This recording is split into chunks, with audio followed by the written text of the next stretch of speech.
Ada data nggak hari ini berapa Oh iya, kasus ya? sebentar Pak, saya mesti cek dulu Pak. Tapi yang jelas Pak, awalnya kematian kita cuma 50, kemudian seminggu kemudian kita udah naik sekitar 100. Seminggu kemudian juga kita tembus 200 Pak. Memang belum 260 persis seperti Delta ya. Kalau Delta itu tanggal 20 Juli 2021, di Jakarta tembus 260 orang per hari. Dan saya masih ingat, saya menunggu 5 jenazah di UGD yang notabene tidak diambil-ambil oleh Dinas Pemakaman. Dan kami menunggu dengan Bu Christine, Kepala Perawatan di PGI Cikini, tidak menggunakan APD, cuma menggunakan baju.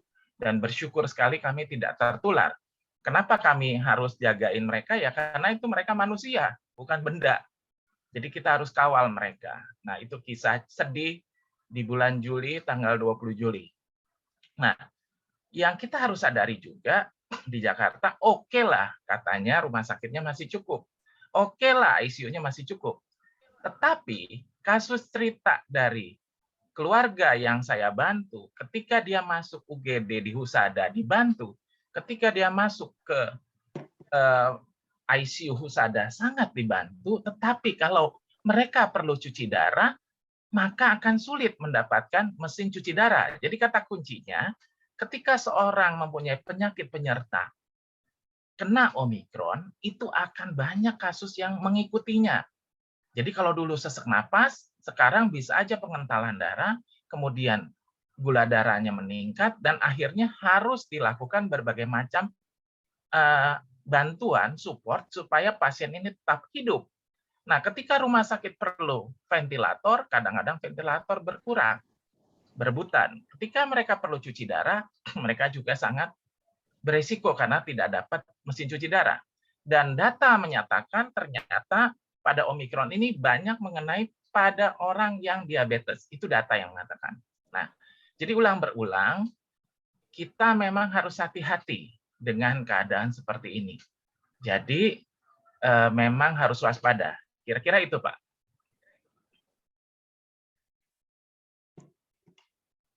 Oke, terima kasih sekali, Dr. Yusuf.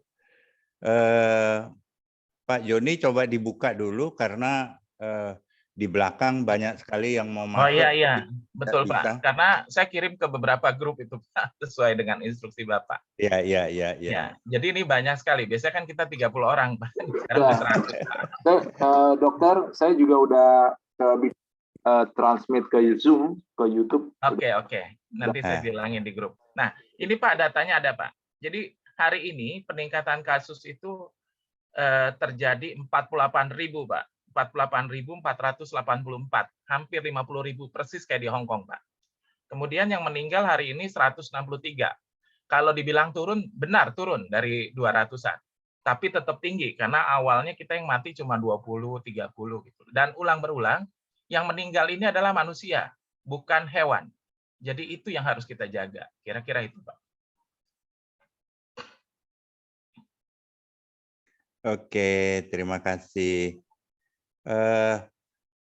Pak Joni, apa bisa diinfo kalau YouTube itu channelnya apa? Ini banyak sekali yang tanya. Saya rasa dibuka aja, kamu udah tambah dikasih aja. Di itu? Udah dikasih? Enggak, ditambah aja. Oke, yang siap. 100 dibuka aja. Diusahakan. Ya, sekarang aja sambil nunggu. Oke, sambil menunggu operator membuka channel karena udah lebih dari 100 di belakang udah ada 50 orang kali ini yang nunggu. Iya, betul. Padat nih, Pak. Pada berebutan masuk. Pada terlambat operatornya. Oke, Bapak Ibu, teman-teman semua. Sebentar. Sebentar.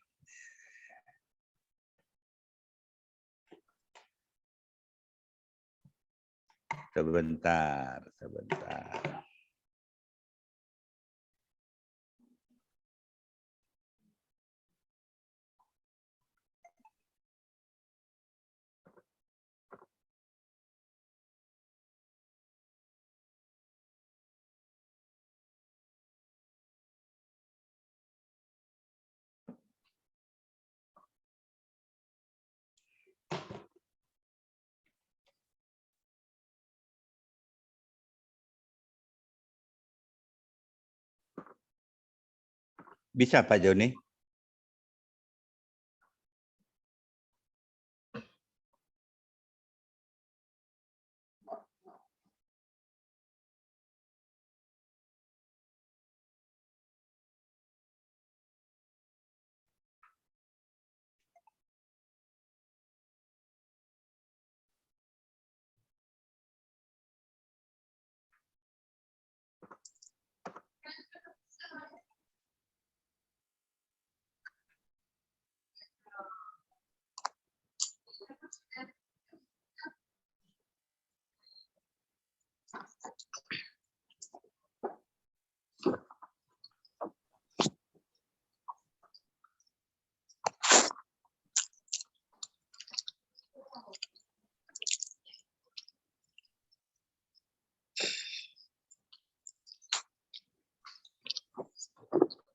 Tolong diinfo ya ke teman-teman yang lain kalau menggunakan channel YouTube karena ada masalah teknis tidak bisa nambah.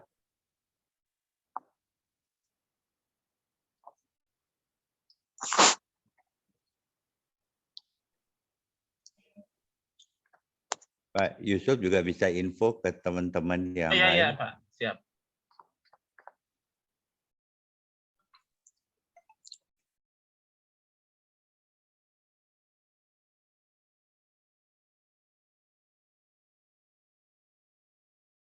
Saya share Pak ke teman-teman.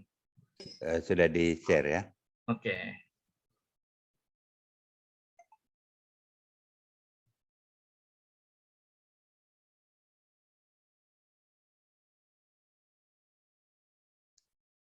Oke, kita mulai ya.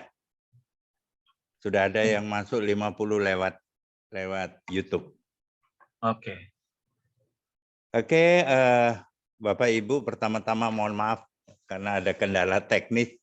Biasanya nggak masalah, tapi sedikit ada kendala. Jadi nanti Dr. Yusuf kasih ke grup, tolong ke semua bisa masuk lewat YouTube.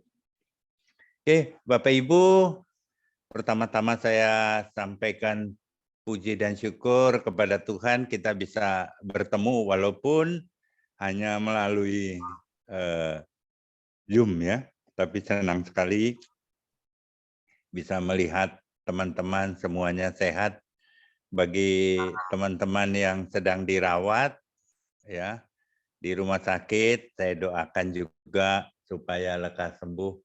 Jangan sampai berlarut-larut ya.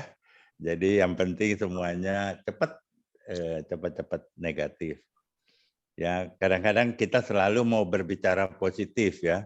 Tapi khusus untuk COVID-19 kita berharap negatif. Jadi selalu kita bicaranya negatif.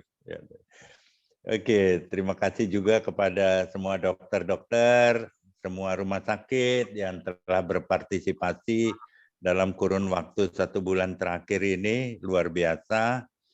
Para dokter dan para kepala rumah sakit, SPGDT, semua kerja keras. Maaf juga karena aku suka ganggu-ganggu sampai jam 2, jam 3 malam gitu ya. Tapi ya nggak apa-apa ya. Puji dan syukur banyak sekali yang tertolong gitu. Jadi maaf kalau harus diganggu juga dokter-dokter kadang-kadang malam-malam gitu ya, tapi nggak apa-apa ya. Semua untuk kebaikan kita bersama. Malam hari ini saya pun sekarang berada di ruang anggrek R di Rumah Sakit Husada. Pavilion ini disumbang oleh balsem cap Tiger macan. Balsam. Tiger Balm. Singapura. Ya, dibangun sekitar 60 tahun yang lalu ya. 50 tahun lebih. Karena 2 tahun lagi Husada berumur 100 tahun. Ya, jadi sudah cukup tua. Jadi ini bagus sekali karena jarang ada rumah sakit yang dikelilingi taman. Jadi seperti di tempat saya, depan ada taman, belakang ada taman gitu. Jadi selasar-selasarnya juga bagus, walaupun bangunannya udah cukup tua, tapi masih terlihat cantik, banyak taman-tamannya. Jadi ini ada Ibu Betsy di sini, juga di ruang Melati dan Mawar. Di sana lebih luas tamannya, seperti lapangan bola, luas sekali. Dan perawatnya cukup cekatan, sayangnya karena ini lonjakan kasus yang begitu besar, kita juga mengalami kendala.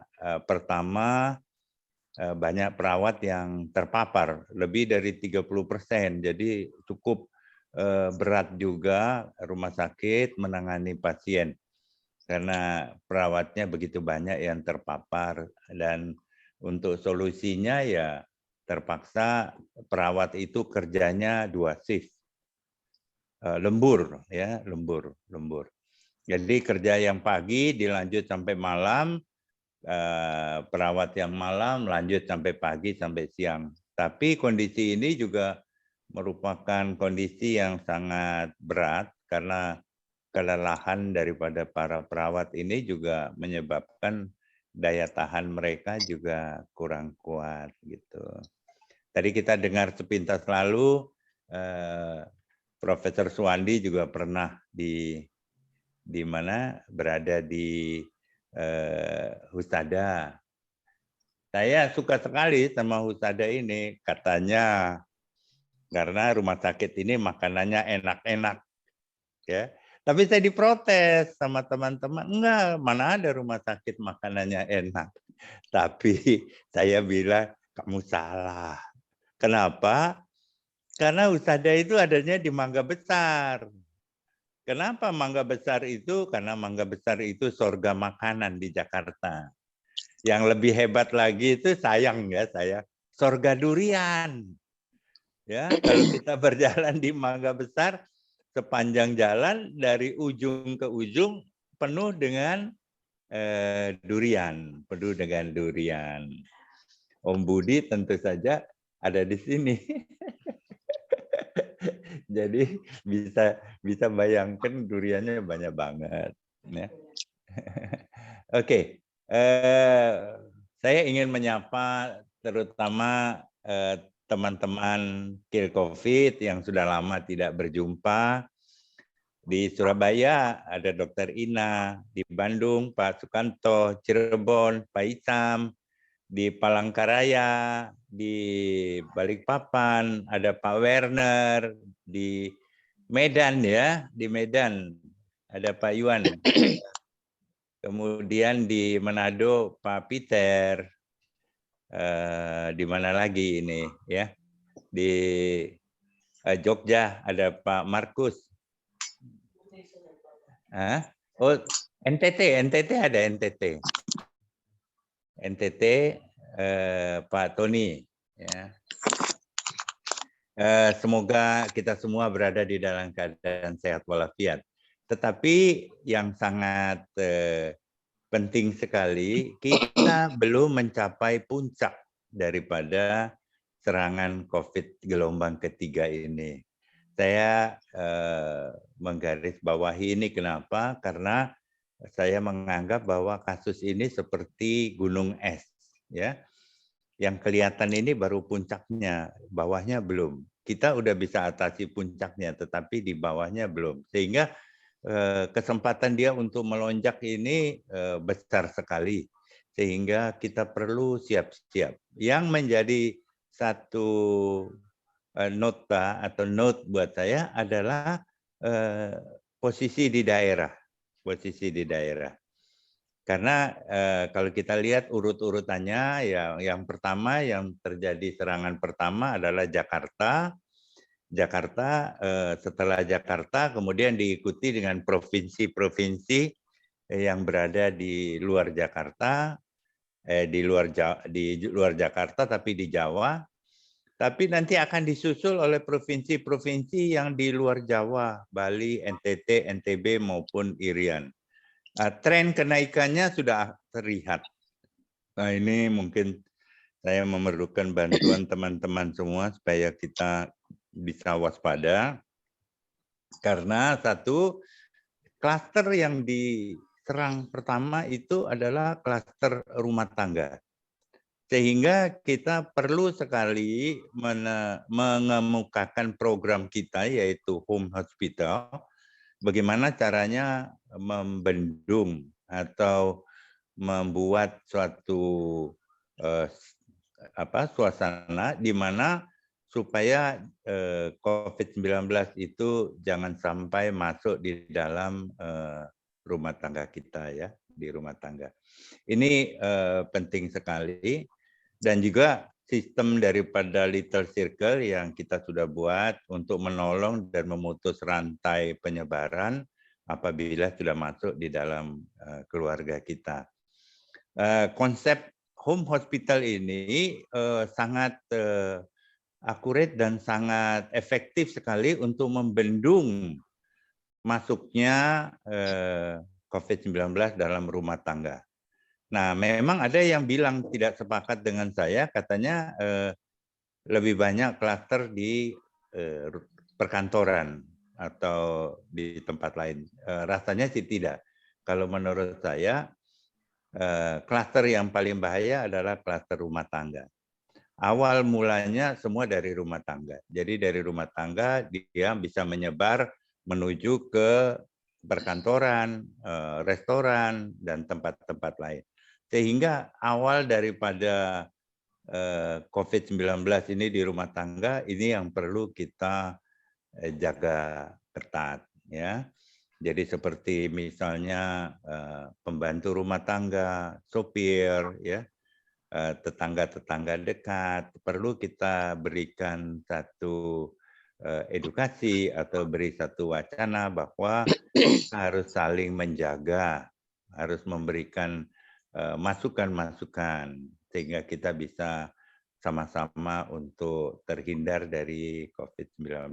Tapi saya juga kesempatan ini ingin menyampaikan terima kasih khususnya Pak Menteri Kesehatan, Dirjen P2P, dan semua teman-teman di Dinkes, kemudian para puskesmas. Kemarin dulu saya dapat telepon dari Dr. Edi di Cirebon mengatakan bahwa 9 puskesmas di lockdown karena nakesnya semua terpapar. Ya kita berdoa semoga puskesmas di Jakarta dan tempat-tempat lain bisa terhindar dari jangan sampai terpapar karena bagaimanapun juga puskesmas itu merupakan ujung tombak perlindungan kita. Ya, jadi seperti saya sampaikan bahwa kita punya 3T untuk mencegah, untuk menghambat laju COVID-19 itu yang pertama itu adalah tracking ya, T pertama supaya kita bisa tracking, kita lacak dia kemana itu COVID-19. Ya, walaupun kita udah punya Peduli Lindungi, tapi kita bisa lacak dengan informasi saling menukar, ya, saling tukar-menukar informasi di mana letak bahayanya, lokasinya yang terbanyak. Kemudian yang kedua testing. Bagaimanapun juga kita tidak bisa lepas daripada tes. Ya, apa boleh buat? Semakin banyak testing semakin baik. Nah, testing sementara secara rekod masih belum bisa.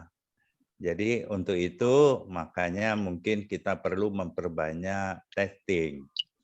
Nah, jadi bagi keluarga-keluarga tidak ada ruginya juga menyediakan tes antigen di rumah supaya lebih cepat mewaspadai kalau bila terjadi infeksi. Dan yang terakhir memang penjaga gawang kita adalah treatment. Mau tidak mau rumah sakit ini sebagai gawang untuk menjaga, terutama untuk menekan tingkat kematian. Nah, beberapa hari yang lalu saya berdiskusi dengan beberapa dokter anak, memang kita sekarang cukup risiko di mana Omikron ini banyak sekali menyerang anak-anak dan di bawah 5 tahun. ya, balita, di mana mereka sendiri belum divaksin. Mereka sendiri tidak berdaya karena tergantungan dengan orang tua. Sehingga kita perlu sekali untuk mencatat bagaimana caranya melindungi anak-anak kita. Jadi orang tua sangat bertanggung jawab terhadap kondisi anak, sehingga mereka harus dijaga. Ya, untuk sementara jangan dibawa ke mall dulu, misalnya ya. Bagaimana kebersihan, ya, cara-caranya jangan sampai luka jatuh atau infeksi, ya, sampai yang sedetil mungkin perlu kita jaga, terutama bagi keluarga yang sibuk, ibu-ibu yang sibuk tidak sempat menjaga, mungkin itu perlu sekali memberikan pengarahan edukasi kepada suster perawatnya supaya bisa lebih memperhatikan kondisi anak-anak tersebut. Ya, dan saya juga bersyukur sekali saya masih ada di rumah sakit. Kemarin dulu saya tes PCR, hasil saya masih positif dengan CT yang cukup rendah. Kalau istri saya Lena lumayan, dia 30, tapi saya masih 20. Jadi kondisinya hasil diskusi dengan Dr. Hans itu bilang mungkin kita akan tunggu 1-2 hari, lalu dilakukan pengetesan ulang semua, tes darah semua ulang, lalu mungkin besok atau lusa kita PCR. Tapi mungkin kalau sudah hari ke-8, ke-9, kita akan pulang walaupun hasilnya sudah masih positif. Ya, tapi saya rasa sudah lebih dari 7 hari itu mungkin sudah tidak terlalu berisiko sehingga kita bisa isolasi mandiri di rumah gitu. Nah, saya ingin juga menyapa para dokter, para nakes di rumah-rumah sakit. Selamat bertugas, terima kasih. Anda merupakan pahlawan-pahlawan yang tidak tercatat gitu, tapi terima kasih banget ya, terima kasih banget. Saya selalu mendoakan buat para dokter, para nakes setiap hari supaya selamat, supaya sehat dan tidak terinfeksi oleh COVID-19. Teman-teman, nanti kita akan lanjut dengan cerita-cerita nanti setelah acara sharing, nanti tanya jawab, nanti kita bisa lanjut. Oke, terima kasih sekali lagi, Dr. Yusuf. Silakan lanjut. Pak, nih ada mungkin kita saling kenalan kali Pak, ada dokter-dokter banyak. Nah, ini kebetulan ada relawan baru nih Pak, Dr. Deborah dari Rumah Sakit Elizabeth, Dok. Pak Elizabeth yang tempat silakan. Dr. Debbie, coba bicara sebentar, edukasi sebentar, perkenalan. Dr. Deborah. Iya, halo dokter. Nah, selamat malam.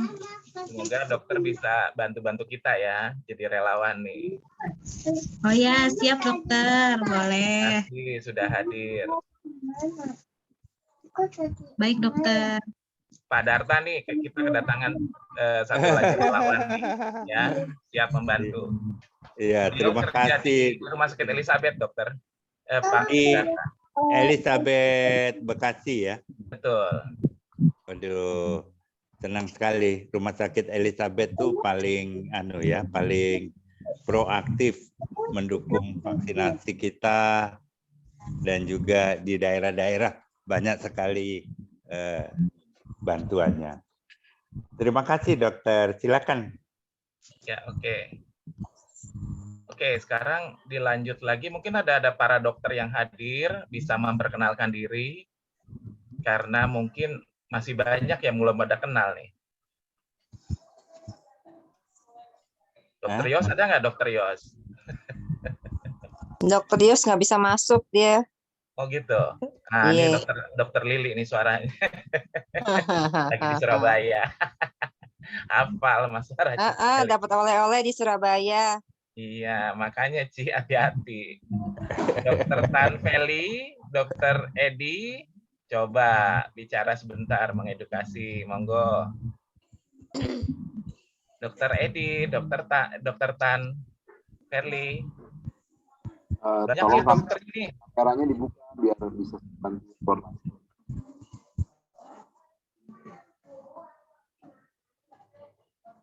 Silakan para dokter mengedukasi ini mumpung kita bisa ketemu. Dokter Suwandi kali, Dokter Suwandi mungkin. Boleh, dokter. Urutannya tadi kayaknya gimana Udah. Pak Darta? Nanti Profesor Dr. Suwandi Suwandi nanti khusus akan kayaknya. ada session Sesi khusus. session Betul. tersendiri. Iya. Oke. Kalau nggak ada lagi, saya serahkan nih. Tapi sebenarnya banyak dokter nih. Saya lihatin banyak dokter nih, karena saya share ke beberapa tempat ya. Dokter Edi Listio nih, ada Dokter Edi Listio. Berhenti. Silakan kalau mau Edi bicara. Listio. Dokter Edi Listio itu kakak saya, Dok. Ya bisa bicara kayaknya. Ya Pak Ketum, Nah. salam ketemu. Asik. Saya akan sehat. diem aja, bang saya udah pensiun, saya denger aja, saya tahu jadi murid yang baik.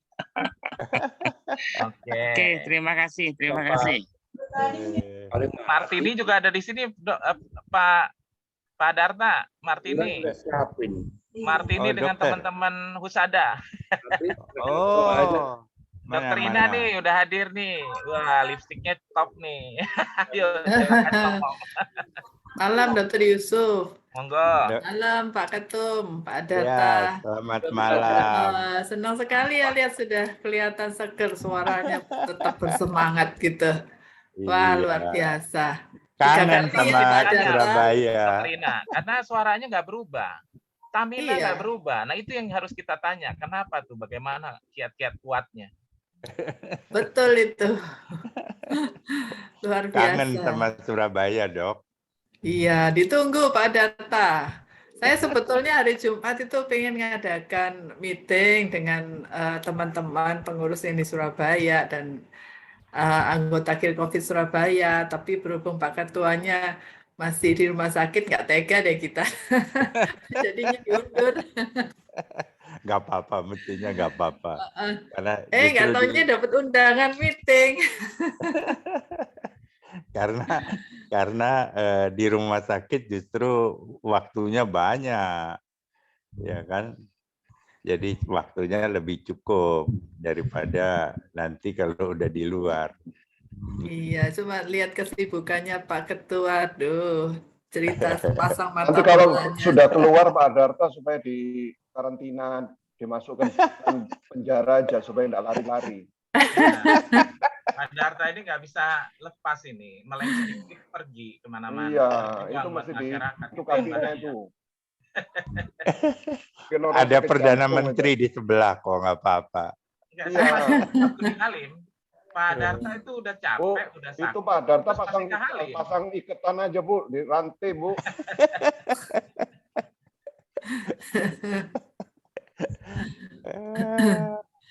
Iya, Biar- semoga segera sembuh Pak Darta dan Terima Bu Lena. kasih, Dok. Juga Bu Lili Bu yang Lili ada kemarin di habis Surabaya. antri di dokter itu. Eh, Di Naos.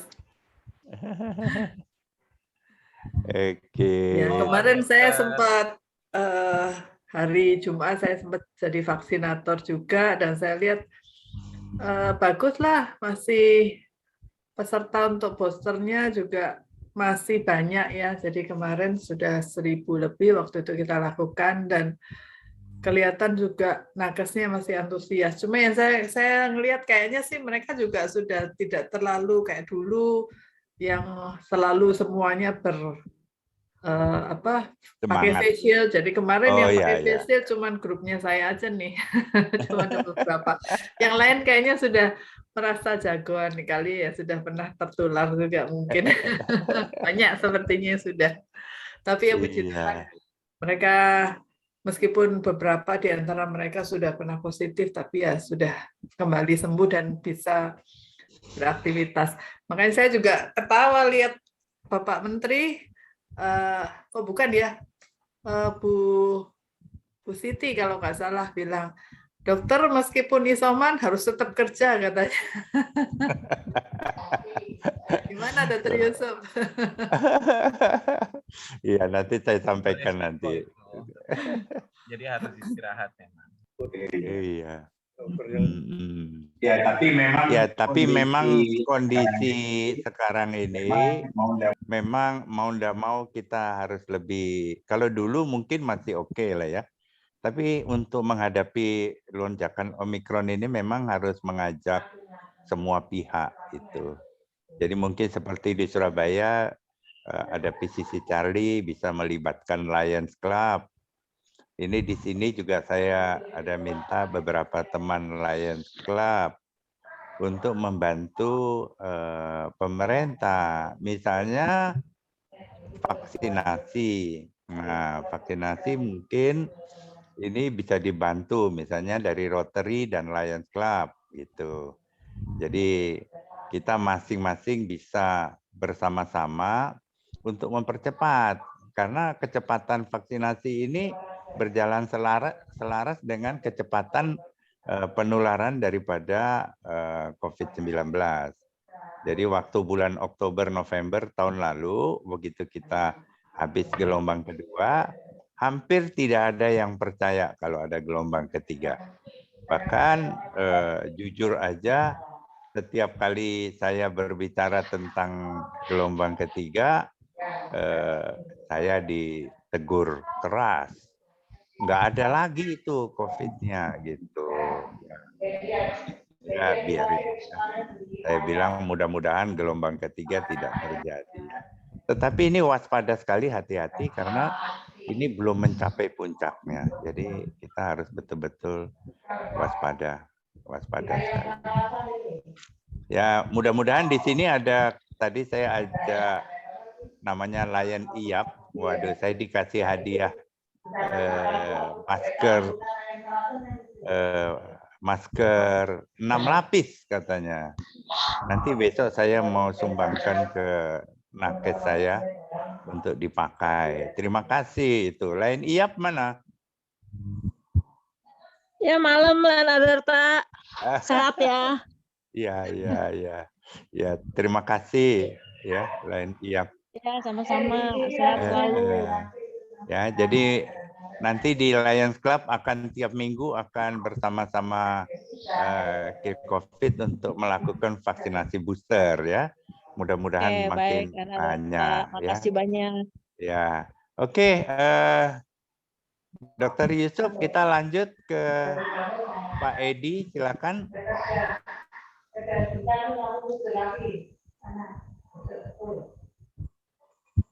Dokter Tan katanya mic-nya bermasalah, Pak. Pak Edi. Silakan Pak Edi. Oh, boleh mulai ini.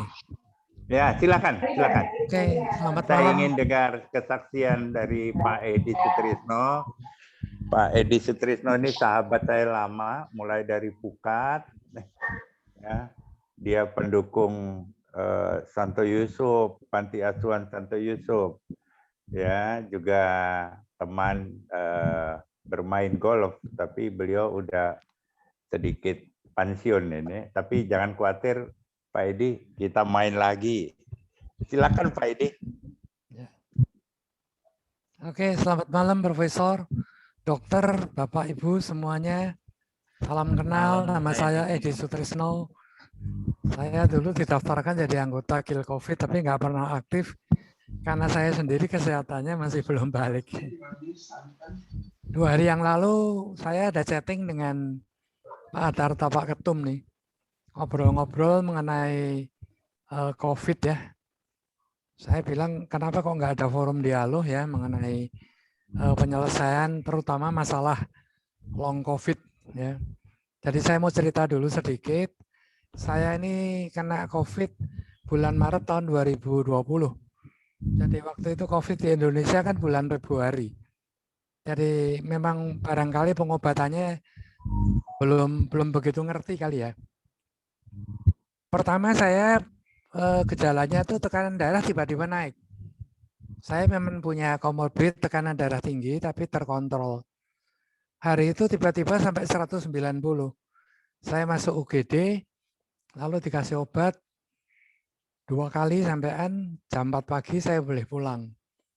Tanggal 16 Maret panas saya 39 derajat. Dikasih obat tipes sama buat DB. Enggak turun juga.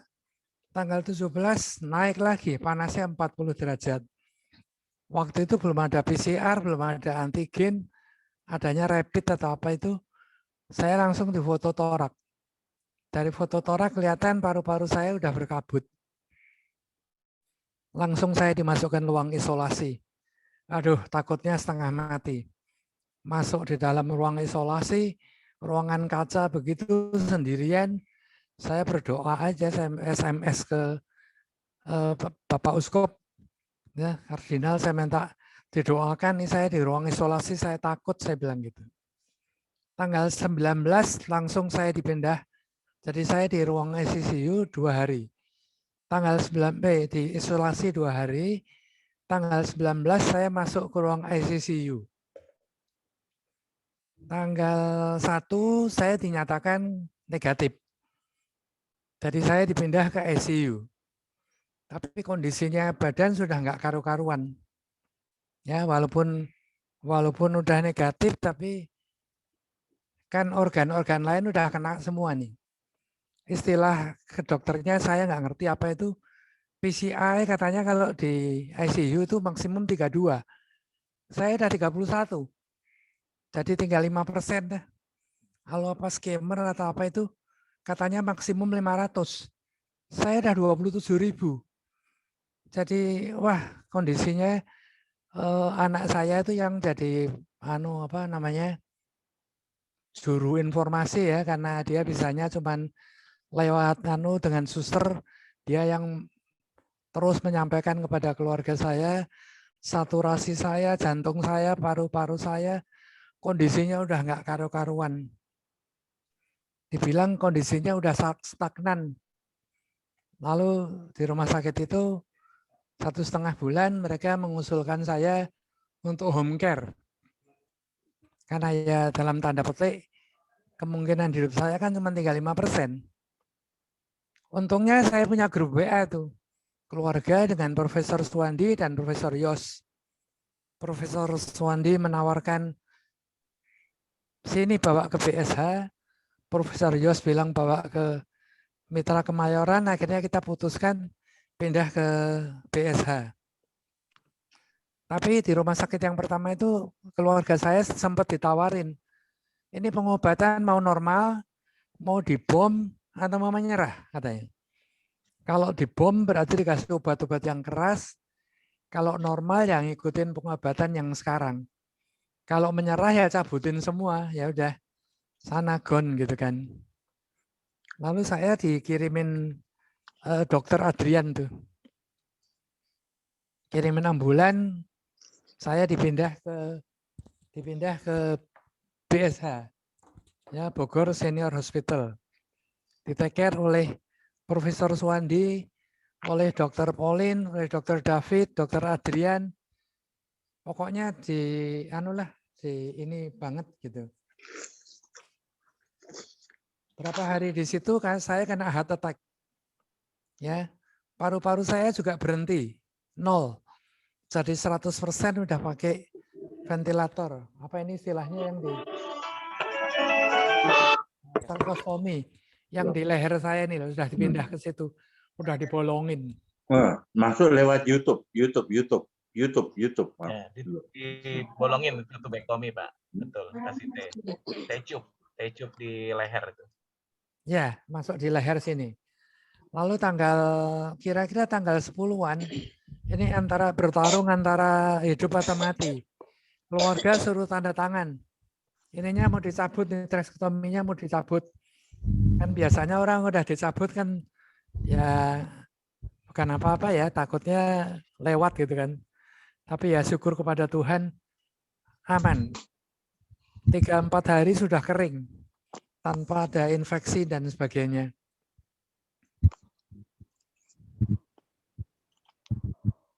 15 Mei teman-teman mengadakan misa virtual, mengadakan ibadah virtual secara Katolik, diikutin oleh 460 orang.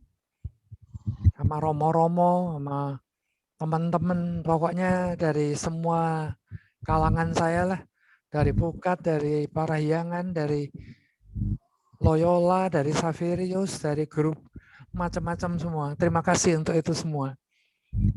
Besoknya kata anak-anak saya nih, adik-adik saya, kok saya mulai sadar, diajak ngomong mulai genah gitu.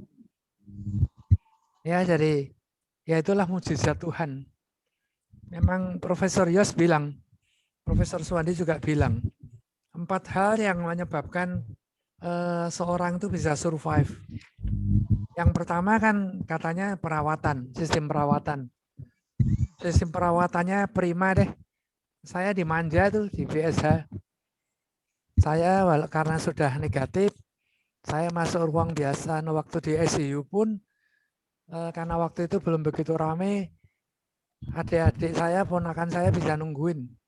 Waktu di kamar juga saya ditungguin, dan 24 jam saya ditunggu sama perawat. Tanggal 14 Juni, saya dibolehkan pulang. Tapi saya nawar, Prof, saya minta tambah 2 hari Saya takut kalau pulang rumah terjadi apa-apa gimana. Profesor bilang, ya kalau ada apa-apa ya ke rumah sakit yang terdekat. Terus telepon saya, enggak deh, saya minta tambah 2 hari deh. Baru tanggal 16 saya diperbolehkan pulang. Nah ini masanya sekarang mengenai long COVID. Saya keluar dari sana, saya pergi ke dokter rehab medik.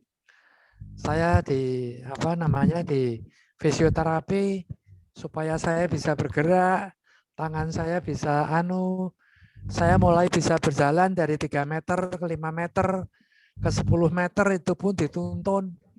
Sampai berbulan-bulan saya baru bisa jalan sampai 2-3 kilo. Tapi terus terang sampai sekarang long COVID saya ini belum hilang. Walaupun sudah 20 bulan. Saya masih sesak napas. Karena paru-paru saya ada sedikit jarungan parut. Jantung saya membaik. Aneh tuh. Dokter yang merawat saya waktu saya periksa bilang, kok jantungnya lebih bagus dari sebelum sakit. Napas saya masih sesak. Pendengaran saya agak tuli. Kuping saya sebelah kanan tinggal 50%, sebelah kiri tinggal 20%. Itu kata dokter THT, penyebabnya karena terlalu banyak antibiotik. Ya, memang kita tidak bisa salahkan. Pada saat pertama dulu memang mungkin belum ngerti cara pengobatan yang sebenarnya gimana. Saya diajar antibiotik. Terakhir baru tahu dari Profesor Suwandi bahwa setelah negatif sebetulnya hal-hal seperti itu hanya untuk mengobatin efek-efek dari ditakutkan infeksi dari organ-organ yang lain. Jadi di sini karena banyak dokter, barangkali nanti bisa sharing gimana caranya saya mengatasin long COVID saya ini supaya saya bisa masih ada fatigue di punggung saya ini masih pegel. Kalau siang hari gitu masih pegel. Keseimbangan saya juga masih terganggu. Oke, karena saya cuma dikasih waktu 10 menit, udah 10 menit dari saya sudahin dulu. Terima kasih atas waktunya. Mudah-mudahan bisa memberikan masukan ya kepada para teman-teman dan dokter. Jadi kalau yang belum long COVID-nya belum hilang seperti saya ya, saya mau mendengarkan masukan kalau ada. Terima kasih. Selamat malam. Terima kasih Pak Edi. Waduh luar biasa. Kita saksikan kesaksian yang betul-betul merupakan mujizat ya. Mujizat yang sangat luar biasa. Mungkin sorry ketinggalan tadi. Yang 4 disebut tadi, pertama adalah perawatan yang prima, Yang kedua adalah dukungan teman-teman. Yang ketiga adalah semangat dari diri saya sendiri untuk sehat. Dan keempat, mukjizat. Tadi Profesor Suwandi itu tiap hari mengingatkan saya, doa, Rosario, itu ya betul. Ya. Itu Profesor Suwandi tiap hari bisikin saya. Aduh, terima kasih itu. Mari kita dengarkan mungkin Profesor Suwandi, silakan.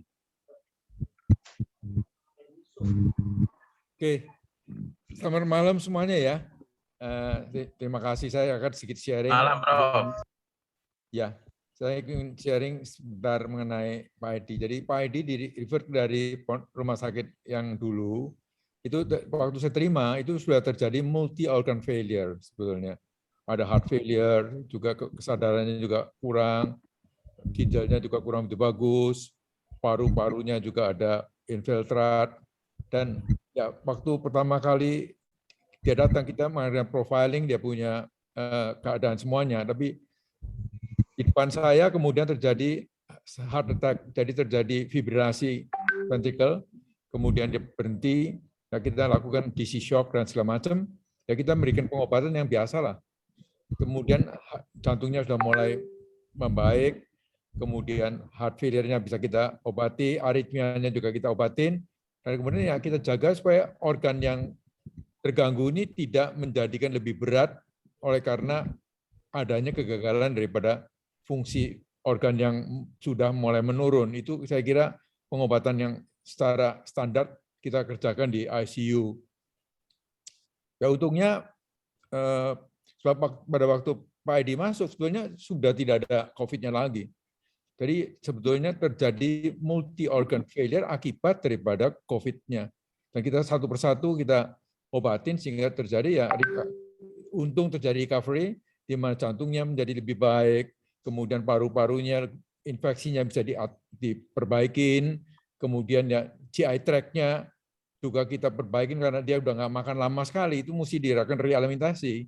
Karena orang kalau nggak kurang makan bagaimana mau sembuh, orang sehat aja kurang makan sakit.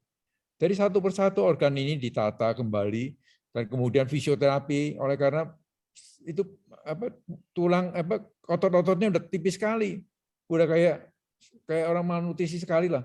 Jadi itu kita satu persatu kita perbaikin sehingga kemudian akhirnya bisa seperti ini sekarang. Memang sekarang yang dikeluhkan Pak Edi memang adalah gejala long COVID yang saya kira masih sampai sekarang pun masih banyak sekali kontroversial mengenai bagaimana pengobatan long COVID tadi.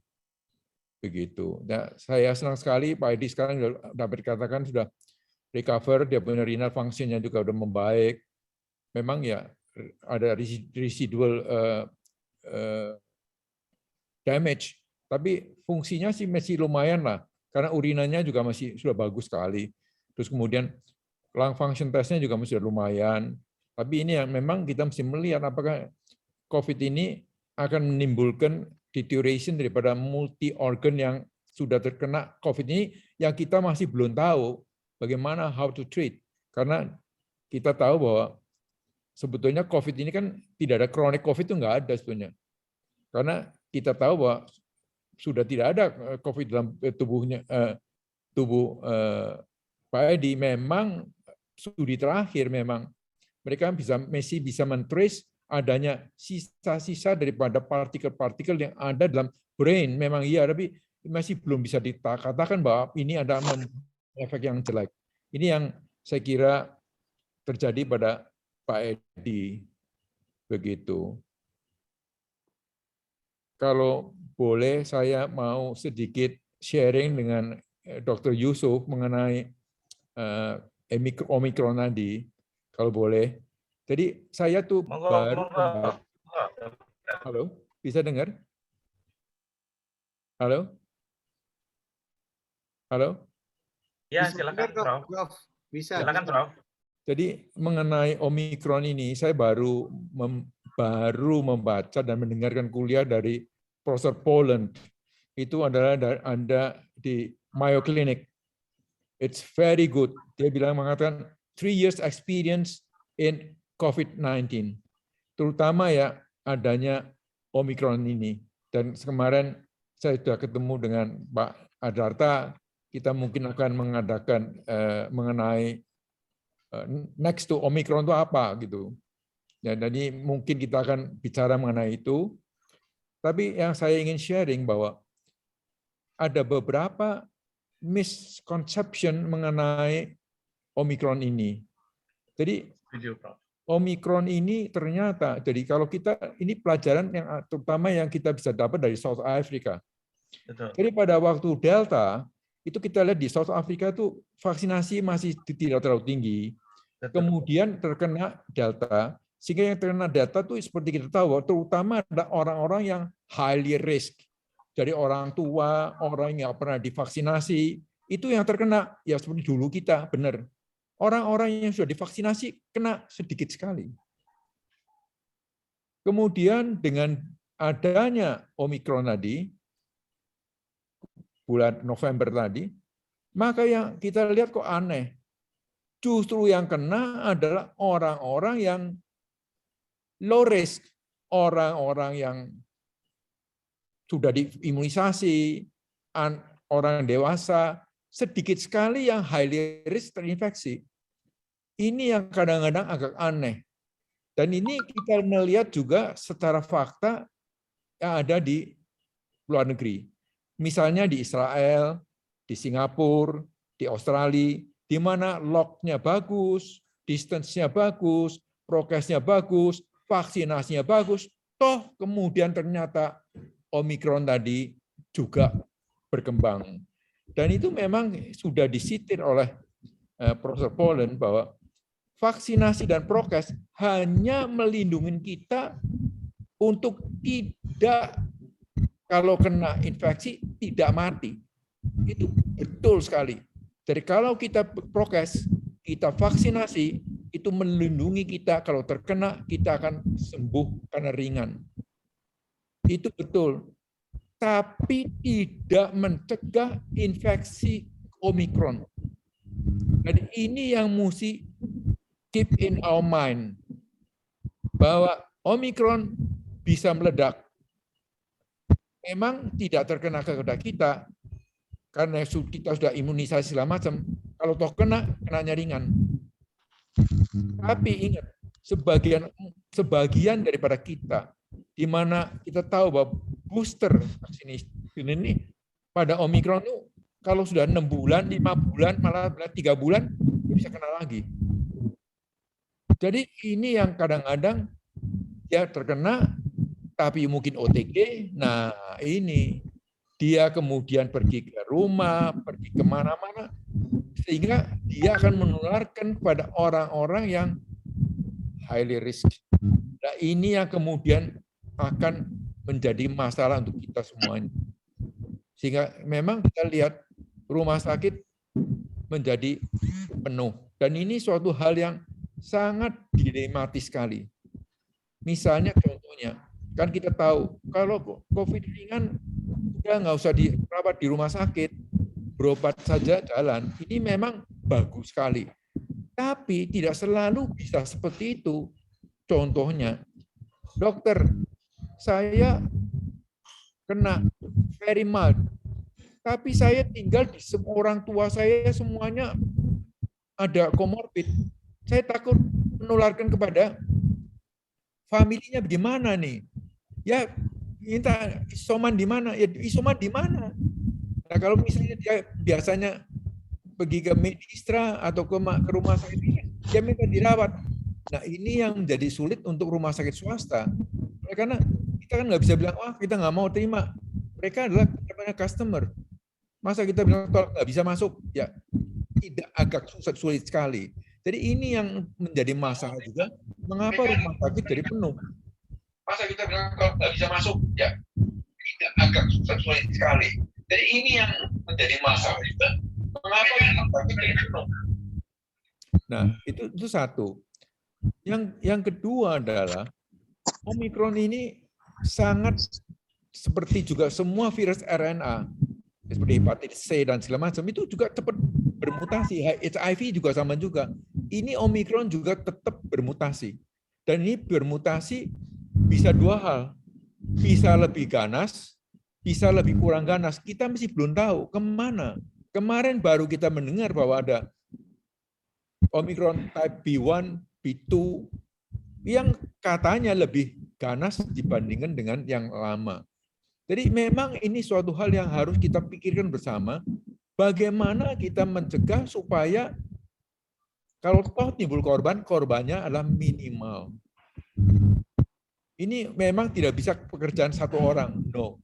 Ini mesti semua, bukan hanya nakesnya saja, tapi masyarakat juga harus ikut berpartisipasi kepada apa yang kita mau tujukan. Oleh karena kita nggak bisa, dokternya mau begini, tapi kalau masyarakatnya nggak mau membantu ya nggak bisa. Dan ini suatu hal yang sangat kita katakan kita mesti sabar, kita mesti fokus, dan kita mesti memberikan direction yang jelas kemana kita harus meng-guide masyarakat ini supaya kalau toh terjadi ringan sekali. Jadi yang jadi masalah sekarang adalah bagaimana kita memberikan early diagnosis untuk memberikan pengobatan supaya orang tadi kalau tertular menjadi cepat sembuh. Prevensi ini memang yang jadi masalah. Prevensi yang sekarang tuh obat-obat misalnya per oral seperti molnupiravir, Paxlovid, itu memang ya harganya tidak murah. Apalagi obat-obat monoclonal antibody untuk post and pre-exposure itu mahal sekali. Dan juga di mana-mana juga agak susah. Jadi ini memang kita harus bicarakan bagaimana yang bisa kita lakukan untuk supaya bisa mengadakan prevensi. Preventive medication. Ini yang saya kira belum kita punya. Preventive medication supaya orang tadi tidak terkena infeksi. Oleh karena kalau kita vaksinasi, orang itu bisa terinfeksi, bisa menularkan, tapi dia tidak sakit. Jadi it's different. Kalau yang bisa adalah kalau kita bisa mematikan virus tadi di dalam tubuh tadi, maka dia tidak akan menularkan. Tentu saja kita harus melakukan prokes yang cukup ketat supaya tidak menularkan. Tapi bilang prokes yang ketat ini ngomongnya gampang, prakteknya nggak gampang. Apalagi kalau dia tidak merasa sakit. Apalagi kalau dia merasa harus pergi karena mencari nafkah. Ini suatu hal-hal yang saya kira mesti kita pikirkan bersama. Bagaimana kita keluar dari situasi ini. Ada beberapa penelitian yang saya bisa presentasikan, tapi bukan pada forum ini saya bicara. Saya mesti bicara pada forum orang-orang yang mengerti. Supaya tidak menimbulkan, ini salah satu pada Profesor Pollen ngomong, salah satu kejadian ini, oleh kenapa? Adanya demokratisasi, semua orang boleh ngomong mengenai COVID ini. Sehingga dengan sendirinya, kita aja para pakar aja bisa pro, bisa kontra. Nah sekarang kalau pakarnya pro dan kontra, kemudian didengar oleh orang-orang yang nggak ngerti, nah ini akan menimbulkan masalah. Menimbulkan hoax-hoax yang sebetulnya tidak perlu. Jadi kita mesti berbicara dengan kelompok yang benar-benar mengerti, kemudian kita mesti melakukan suatu action yang mungkin agak keras. Oleh karena kalau tidak, susah. Ini yang saya kira menurut saya tuh perlu dibicarakan bersama. Seperti misalnya waktu kemarin Pak Darta, kan saya udah bicara mengenai pada waktu kemarin saya bicara mengenai bagaimana kalau COVID ini menjadi endemik. Saya sudah bicara pada bulan November.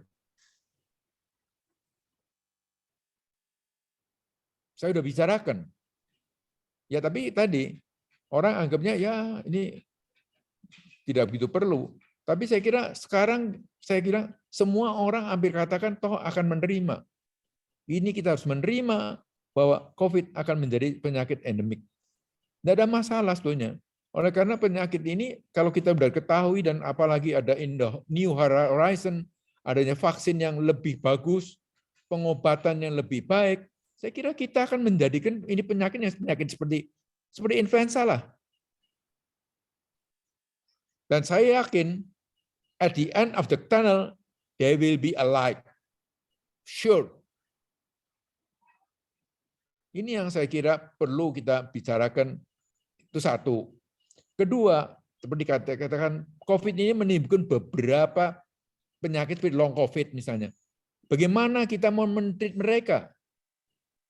Apalagi orang pernah COVID bisa terjadi risk of cardiovascular yang meningkat. Tadi sudah dikatakan oleh Dr. Yusuf.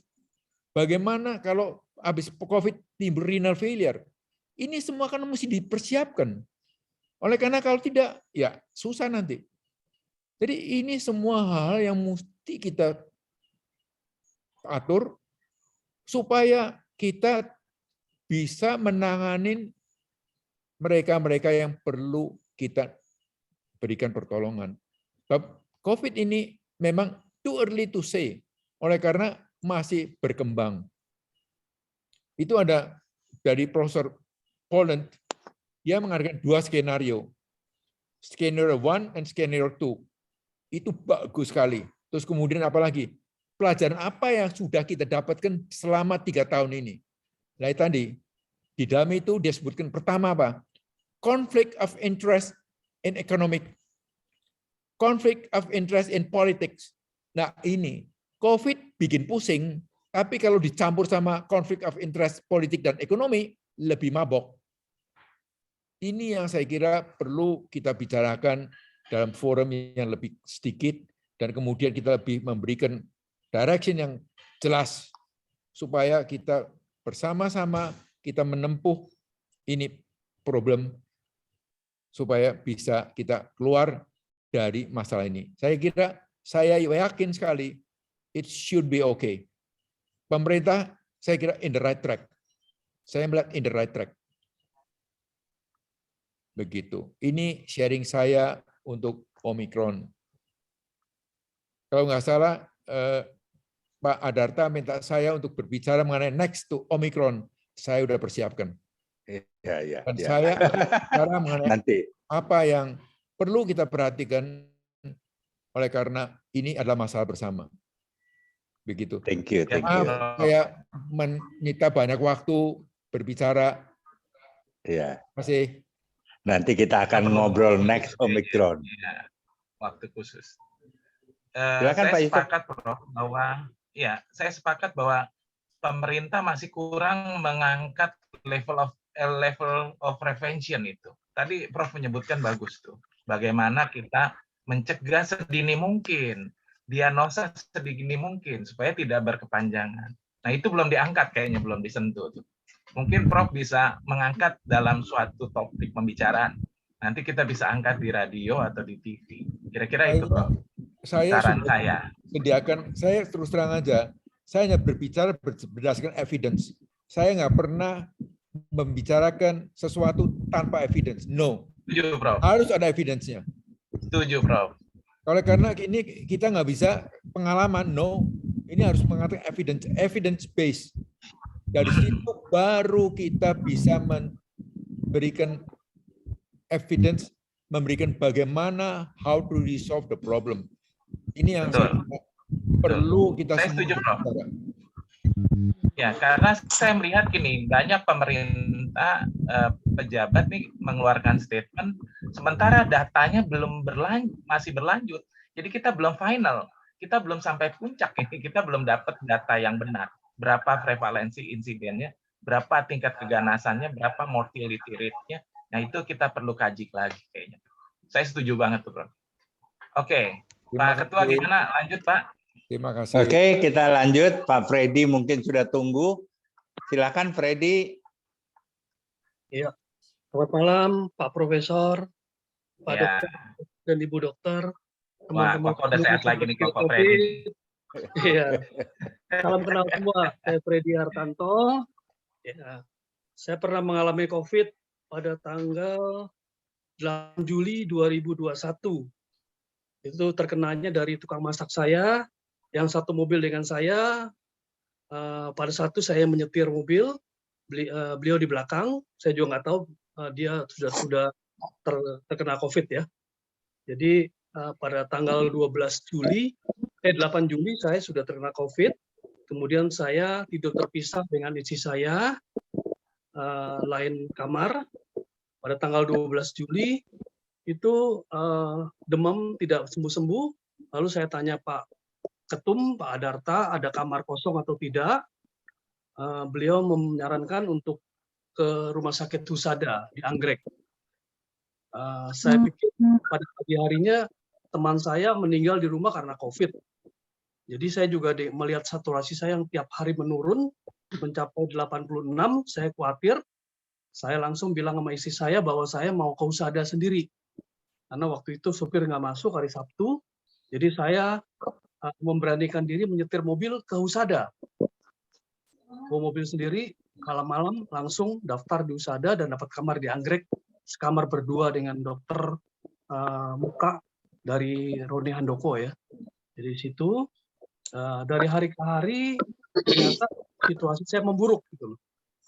Saya di Husada 1 bulan, sampai sempat masuk ICU 1 minggu di Husada. Kemudian karena kondisi memburuk, adik ipar saya yang ngerti obat-obatan langsung bertekad untuk memindahkan saya ke Rumah Sakit Gera Kedoya, yang kebenaran di sana ada Dr. Handoko Gunawan yang satu gedung dengan saya. Gitu. Dr. Handoko pertama juga merasa takut karena kondisi saya benar-benar gawat sekali waktu itu. Benar-benar dia bilang, waduh, lu jangan harapin Freddy hidup nih katanya. Pokoknya saya berusaha tenaga dengan tim saya gitu. Akhirnya saya di Gera Kedoya sempat dirawat selama 1 bulan juga. Sampai sembuh dan negatif. Dan pada tanggal 12 September, dari 2 bulan persis dari rumah sakit, sebulan di Husada, sebulan di Gera Kedoya, 12 September saya kembali ke rumah dengan mobil pribadi sendiri. Istri saya berpikir bahwa saya kuat untuk duduk di mobil. Ternyata begitu didudukin saya ambruk. Benar-benar ototnya sama sekali nggak ada itu. Untuk duduk aja nggak bisa, apalagi berdiri gitu.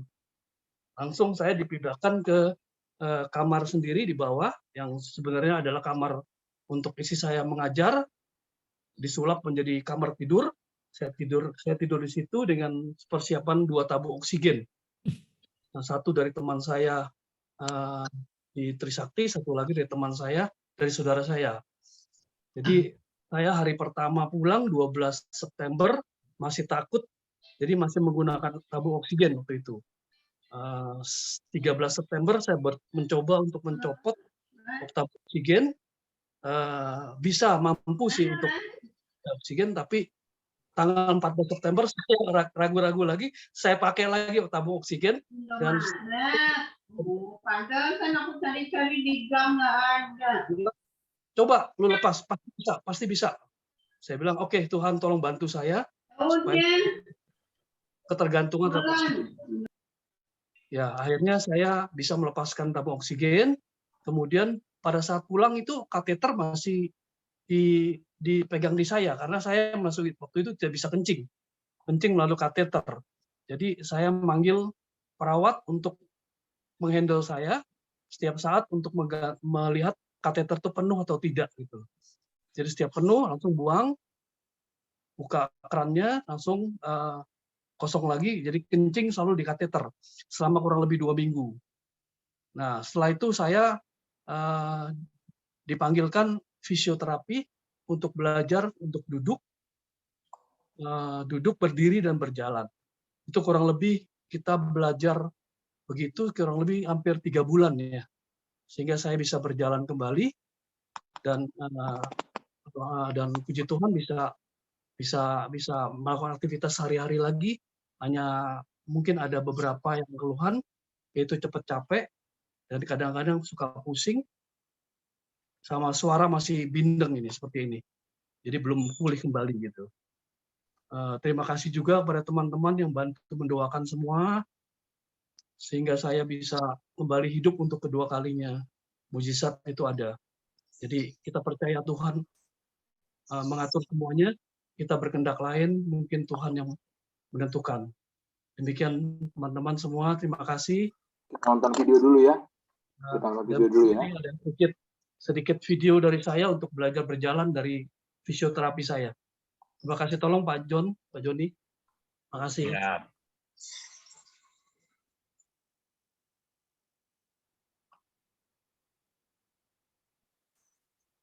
Ini pada saat belajar duduk ini.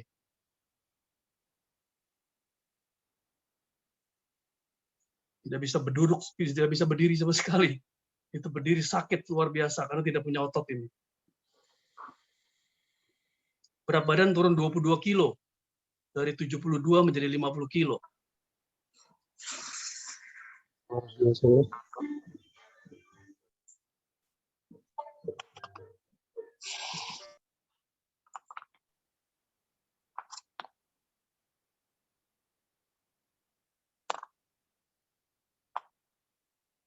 Tuh jatuh, Ya. nggak kuat berdiri.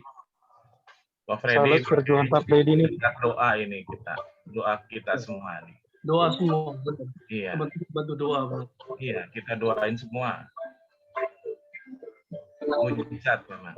Ini sudah mulai bisa berdiri.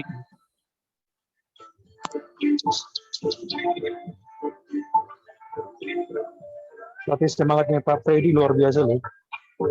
Oh iya. Ini belajar lompat, nggak bisa lompat sama sekali.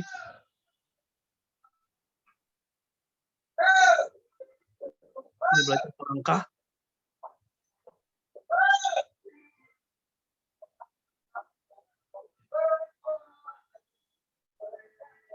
Rasa menyerah. Melangkah ikon.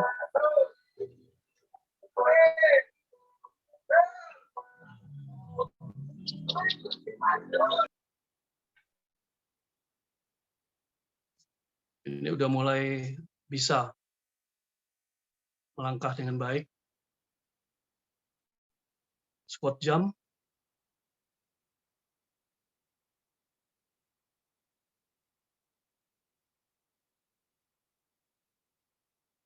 Bisa jump, jatuh juga.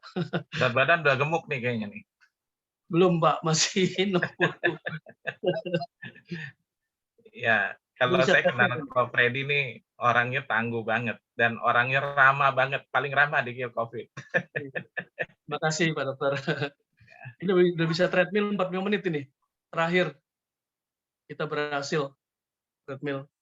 Terima kasih. Itu sekian kira-kira video dari saya. Ya. Terima Kayaknya kasih. karena anak Tuhan banget nih Pak Freddy. Jadi Terima kasih. diberkatin banget. Terima Pak kasih. Ketua, lanjut Pak Ketua, ayo. Mujizat Terima itu kasih, nyata ya. terima Wah, kasih. salut saya. Pak Freddy ini adalah teman saya dari SMA. Sama-sama di SMA Frateran Surabaya, lalu pindah kami kuliah sama-sama di Trisakti, ambil di Fakultas Teknik Sipil. Ya, Pak Freddy ini orangnya paling pinter, tulisannya paling rapi, jadi saya suka pinjam catatan sama dia, fotokopi, soalnya aku kuliah paling males gitu. Ya, jadi untung ada Pak Freddy, jadi saya jadi ikutan rajin. Terima kasih Pak Oke, Dokter.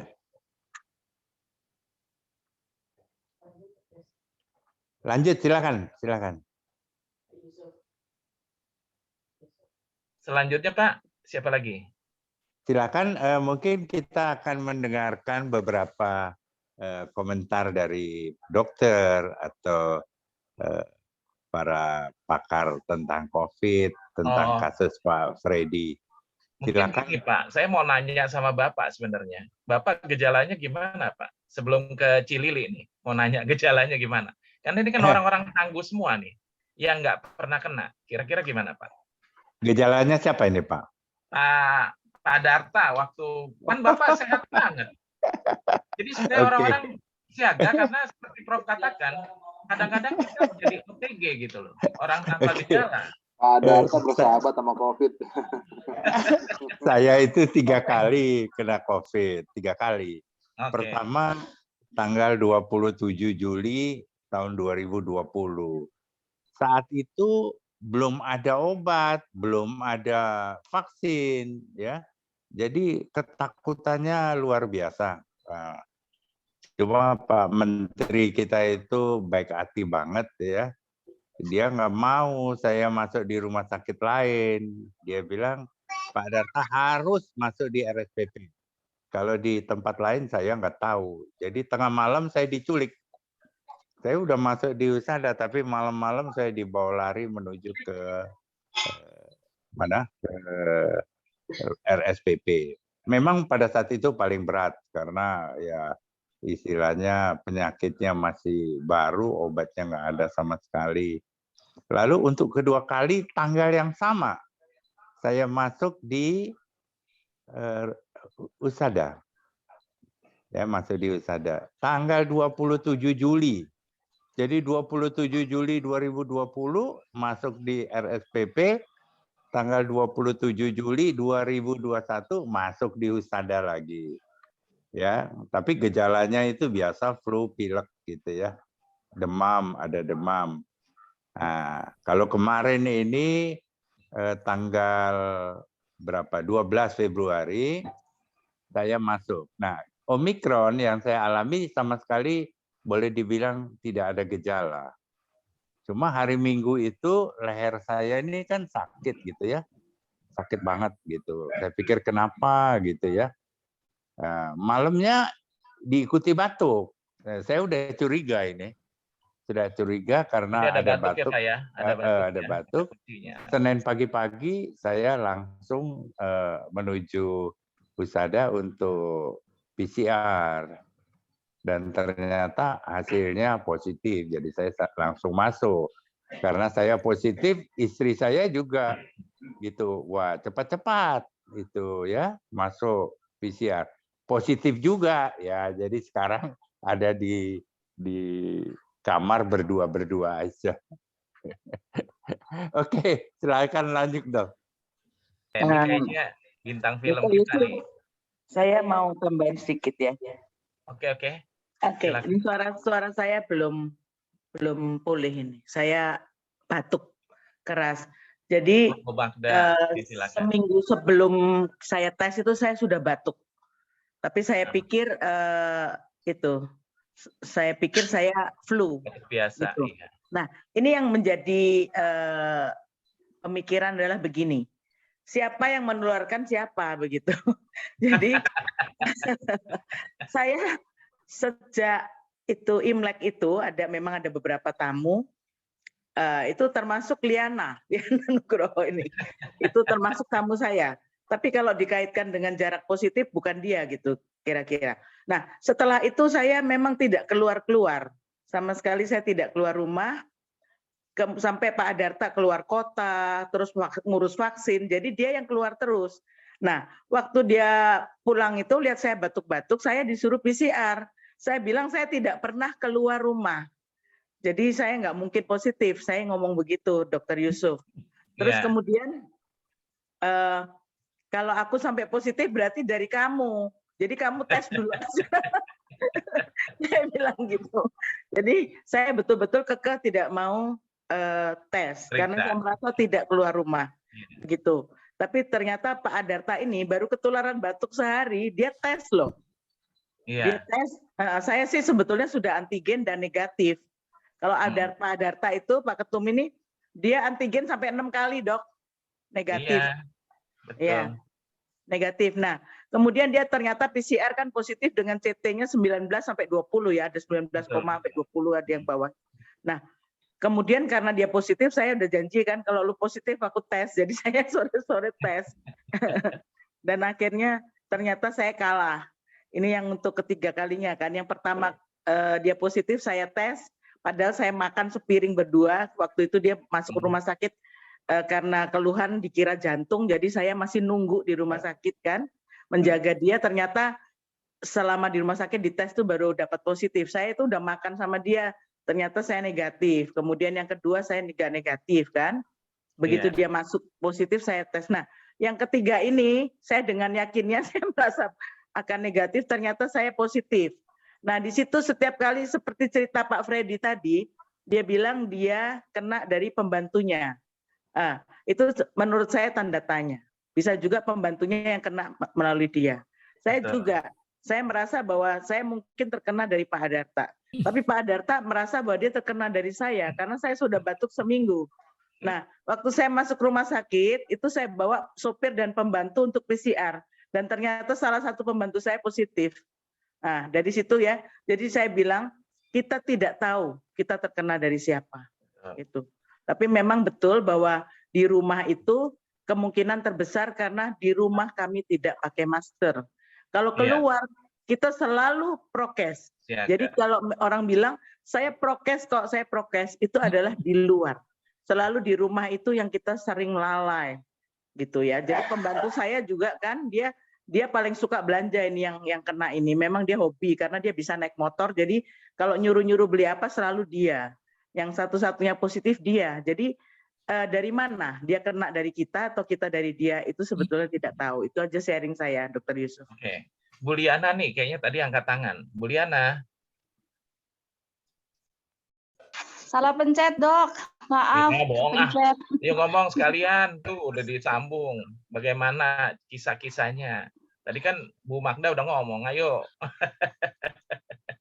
Dr. Yusuf, Ya. bisa ngomong sedikit lagi. Boleh, Prof. Silakan. Jadi begini, saya ini kan masih aktif dulu di Medistra pertama waktu COVID pertama, kemudian sampai sekarang juga masih, kemudian saya juga sampai sekarang masih aktif di Bogor General Hospital. Jadi memang kalau kita lihat gejala daripada Delta dan Omicron ada perbedaan. Jadi kalau pada Delta itu dulu biasanya saya dapat pasiennya karena yang masuk rumah sakit pasti ada komorbidnya. Dan biasanya tadi ya, biasanya sesak napas. Itu nomor satu lah. Saturasi turun. Iya, terus kemudian ya bisa timbul heart failure, timbul macam-macam, terus kemudian timbul infark miokard, pulmonary emboli, renal failure, ini memang umumnya ya seperti itu. Tapi yang sekarang ini umumnya mereka datang tuh biasanya yang saya lihat tuh kalau batuk-batuk kan dia nggak pergi ke saya. Nah biasanya kalau dia pergi ke kita biasanya sudah 3-4 hari. Jadi biasanya kalau 3-4 hari ini dia biasanya yang datang tuh umumnya sudah ada komorbidnya. Dan kita tahu biasanya kalau 3-4 hari nggak sembuh, nah dia pergi ke kita. Nah gejalanya biasanya bukan sesak, ya tadi batuk-batuk, apalagi diare. Betul. Ini mesti hati-hati. Dan biasanya yang tadinya komorbidnya tuh silence, mulai timbul gula darah naik, tensi naik. Nah ini mesti be aware. Oleh karena biasanya bukan ke paru-paru. Tahu-tahu desat apa pulmonary emboli, dicek benar pulmonary emboli. Jadi mestinya kita mesti lebih ke arah kemana pasien ini biasanya akan pergi ke tadi timbulnya emboli, pulmonary emboli, timbul stroke. Ini yang kita mesti aware. Nah kemudian yang ketiga apa? Infeksi. Dia bisa infeksi mana? Kalau kita kan di rumah sakit, ramanya rumah sakit. Biasanya rumah sakit orang tua kan. Ya tadi infeksi paru-paru, infeksi saluran kencing. Nah ini biasanya infeksi bukan karena virus, kuman. Karena biasanya sudah lebih dari seminggu. Jadi biasanya lebih ada.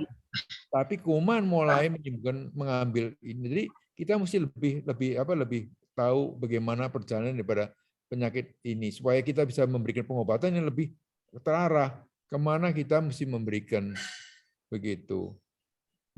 Jadi ini memang gejalanya enggak sama seperti yang biasa karena terus terang aja kita merawat COVID di Bogor General Hospital udah hampir 2.000 orang loh. Very large.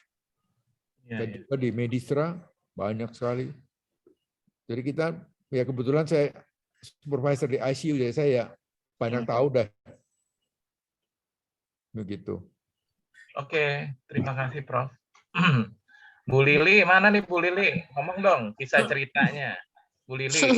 Ada Ibu Ellen Teresia. Silakan. Bu Ellen, silakan. Ya, selamat malam, Dokter, Ya. Prof. Saya nggak sebutin satu persatu ya. Ya. Saya hanya mau menanyakan boleh sebagai seorang awam. Begini, jika seseorang itu OTG, terus dia ada merasakan badannya nggak enak, pusing, tenggorokannya agak tidak enak, badannya agak pegal-pegal. Apakah dia boleh minum obat yang sudah beredar ini yang daftar obat gejala Omikron tanpa resep dokter? Apakah diperbolehkan ataukah harus dengan resep dokter ke dokter berobat? Itu saja dari saya. Terima kasih. Kalau saya rekomendasinya gejalanya itu panas ya, lebih dari 3 hari, terus memang sudah pegel-pegel, sakit banget ya, badan kayak mau rontok, dan kata kuncinya harus antigen, meyakini bahwa kita positif. Setelah itu baru kita boleh minum obat. Kira-kira itu. Prof gimana, Prof? Mohon saran, Prof. Kalau, sorry saya potong ya. Ya. Kalau umpamanya sudah antigen, otomatis kan memang positif ketahuan bisa dapat obat, kiriman obat dari Dinkes. Nah, karena orang ini nggak mau antigen, nggak mau di PCR, tapi bolehkah dia minum obat secara yang beredar itu, obat yang resep untuk COVID?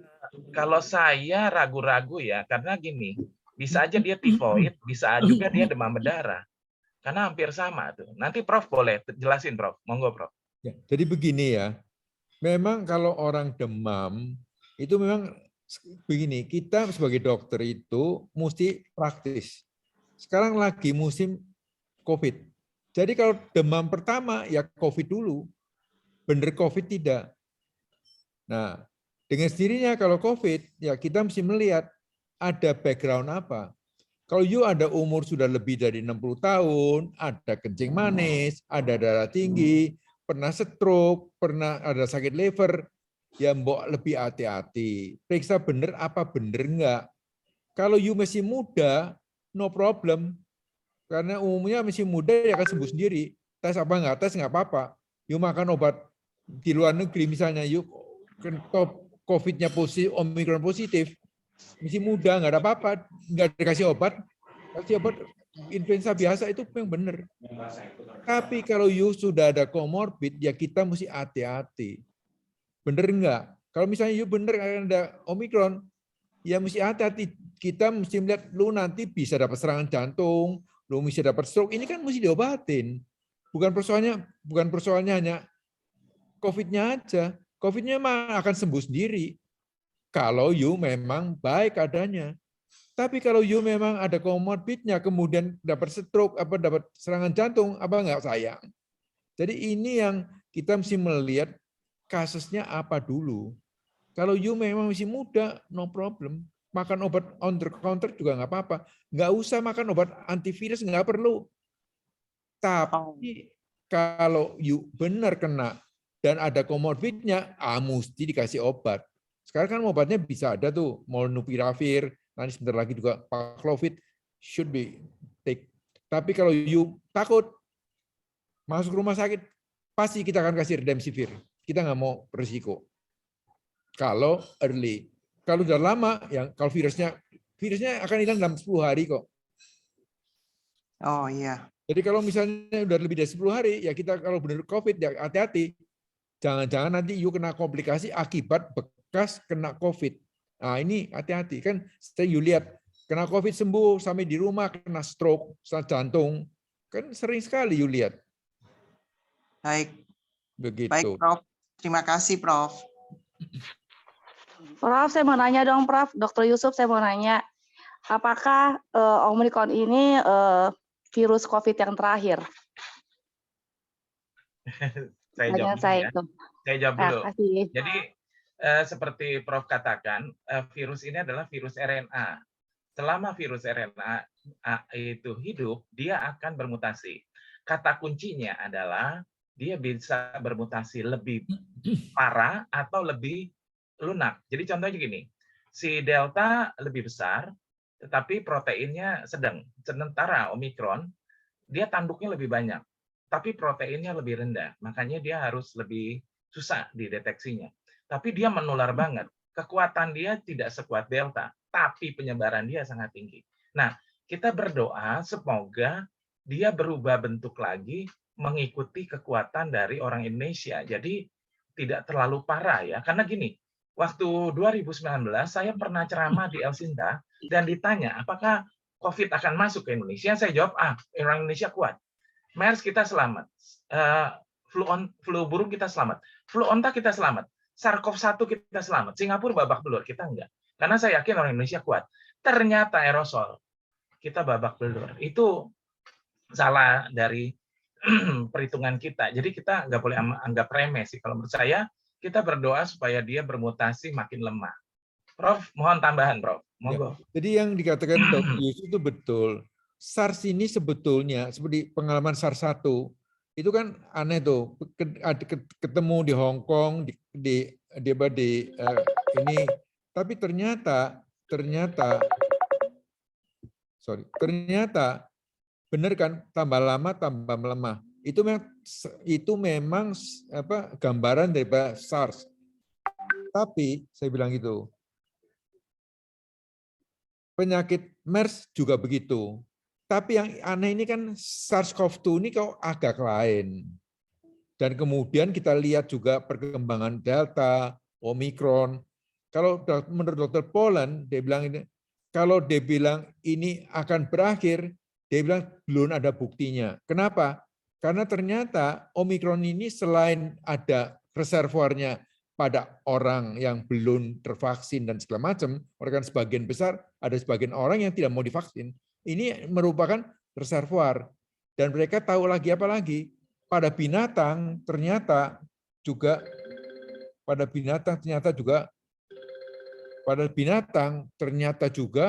ada. Jadi saya nggak yakin bahwa COVID ini akan hilang, enggak. Tapi tadi bisa menjadi penyakit yang tidak terlalu bisa kita manage. Tapi kalau untuk hilang enggak, buktinya influenza sekarang juga masih ada kan. Tapi kan enggak ada masalah karena kita bisa mengobati. Itu saja. Jadi jangan mengharapkan yang terlalu inilah. Tetap pasti ada gitu. Oke, terima kasih Prof. Oke, iya Bu Liana. Bu Liana nggak mau cerita nih gejalanya? Gejalanya saya ke Sabtu sakit, Minggu sakit. Lalu saya ada tanya sama Dr. Jose obat. Panas nggak? Panas enggak, cuman kepalanya sakit banget kayak ya? vertigo, sakit sekali kayak vertigo. Terus tenggorokannya sakit, tulang-tulang sakit. Enggak flu tapi nggak bisa nafas, berkeringat terus. Nah itu, tapi kepalanya sakit banget itu beberapa hari. Cuman ditanya sama dokter, apakah ini Omikron? Nggak bisa jawab juga, bisa apakah itu virus Omikron apa bukan gitu. Kalau gitu gimana dok? Ke dokter Yosi. Nggak, bercanda. Kalau kayak gitu gimana? Berarti itu apa? Virus apa? Kan bukan juga Omikron. Enggak, kalau menurut saya itu kata kuncinya sakit kepala yang sangat tinggi. Itu kan kalau infeksi virus, demam berdarah itu kan bikin sakit kepala sampai sakit banget gitu loh. Jadi kalau menurut saya kemungkinan bisa Omikron. Kan sama lidah itu pahit sekali, sampai 7 hari pahit banget. Betul. Jadi kan ceritanya kalau saya kan orang di lapangan nih, saya suka nanyain semua pasien di call center. Kita tanyain, nah mereka tuh sering bilang begitu. Jadi lidah itu kan kalau dalam pengobatan herbal medicine kan lidah itu adalah gambaran dari pencernaan kita. Tadi kan Prof udah nyebutin, diare itu merupakan bagian dari serangan COVID. COVID ini kan pinter, dia nyerang ke semua. Jadi benar itu ceritanya seperti itu. Ya, jadi makanya saya bilang ulang berulang kalau di TV One juga saya sering sebut, awas dengan orang tanpa gejala yang akhirnya seperti Prof katakan bisa masuk mal, bisa ke pasar, dan dia membawa virus kemana-mana. Itu yang berbahaya menurut saya. Oke, Bu Lili ngomong dong. Kan Bu Lili lagi dong, berarti tadi kan yang menurut Profesor Swandi bilang juga berarti kan Omikron ini juga bukan yang terakhir nantinya intinya ya. Betul. Dan kita berharap masih tetap kita bertahan ya. Bu Lili, silakan Bu Lili. Si Lili, ayo. Bu Lili pun positif. Iya, ayo pandangannya gimana Bu Lili? Kan ini jagoan golf nih. Tadi udah nyala mic. Lagi sakit kali Pak Adarta. Oke Itu deh. Hindarta itu angkat tangan tuh, silakan. Yo, silakan. Ya, Ayo, Bos. malam saya mau tanya ke Prof. Suwandi. Silakan. Ya, begini Prof. Omikron ini kan tidak terlalu ganas ya. Tapi kenapa ada beberapa orang yang sampai kena badai sitokin? Itu aja, Prof. Terima kasih. Jadi ini sebetulnya ada hal-hal yang agak misconception. Orang selalu mengatakan Omikron ini tidak lebih less virulence, jadi kurang berbahaya, dia punya keganasan, tapi lebih gampang menular. Ini sudah dibuktikan secara matematik juga bahwa mana yang lebih penting sebetulnya, lebih infeksius atau lebih ganas. Ternyata yang lebih infeksius lebih berbahaya dibandingkan dengan yang lebih gawat. Cara ceritanya begini. Jadi kalau dulu waktu Delta, itu yang terkena umumnya kan orang yang komorbid, orang tua. Jadi pada orang tua ini populasi di Indonesia kira-kira sekitar 10%. Jadi penduduk Indonesia 250 juta, berarti 25,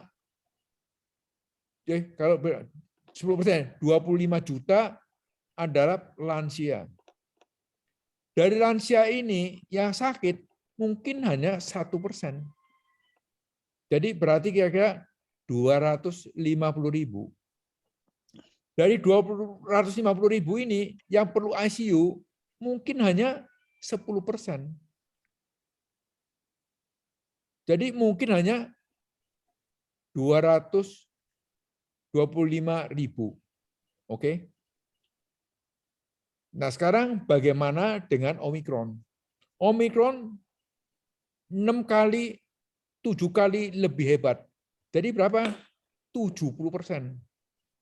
Kalau 70%, maka berarti apa? 175 juta.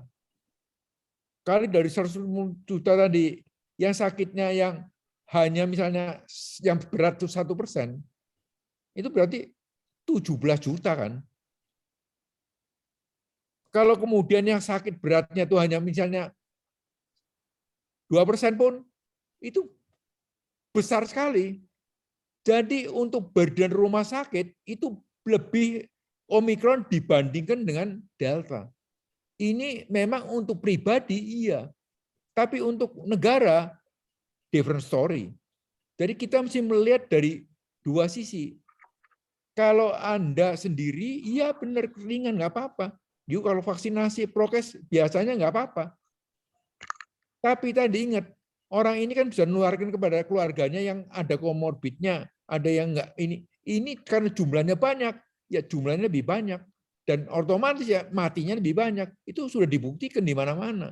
Lihat aja sekarang Yulia di Hong Kong. Jadi memang untuk kita yang penting apa? Imunisasi penting, prokes penting sekali supaya itu kalau kena nggak mati. Tapi yang silakannya sebagian ada orang yang belum diimunisasi, orang yang menolak imunisasi, ini yang bakal jadi masalah.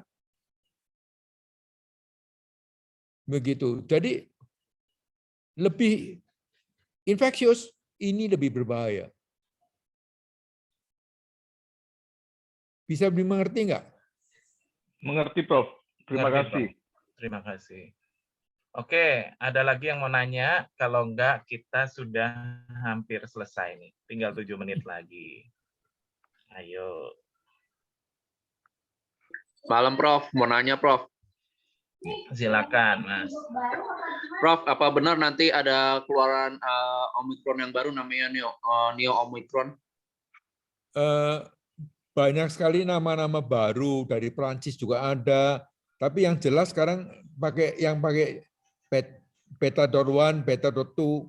Jadi itu memang ada beberapa turunan-turunannya yang sudah kita detect, tapi kita masih belum tahu apakah ini nantinya jadi bagaimana tuh. Kalau karena suatu penyakit ini ada 3 faktor. Satu persoalan agent, itu tadi virusnya. Yang kedua adalah faktor host.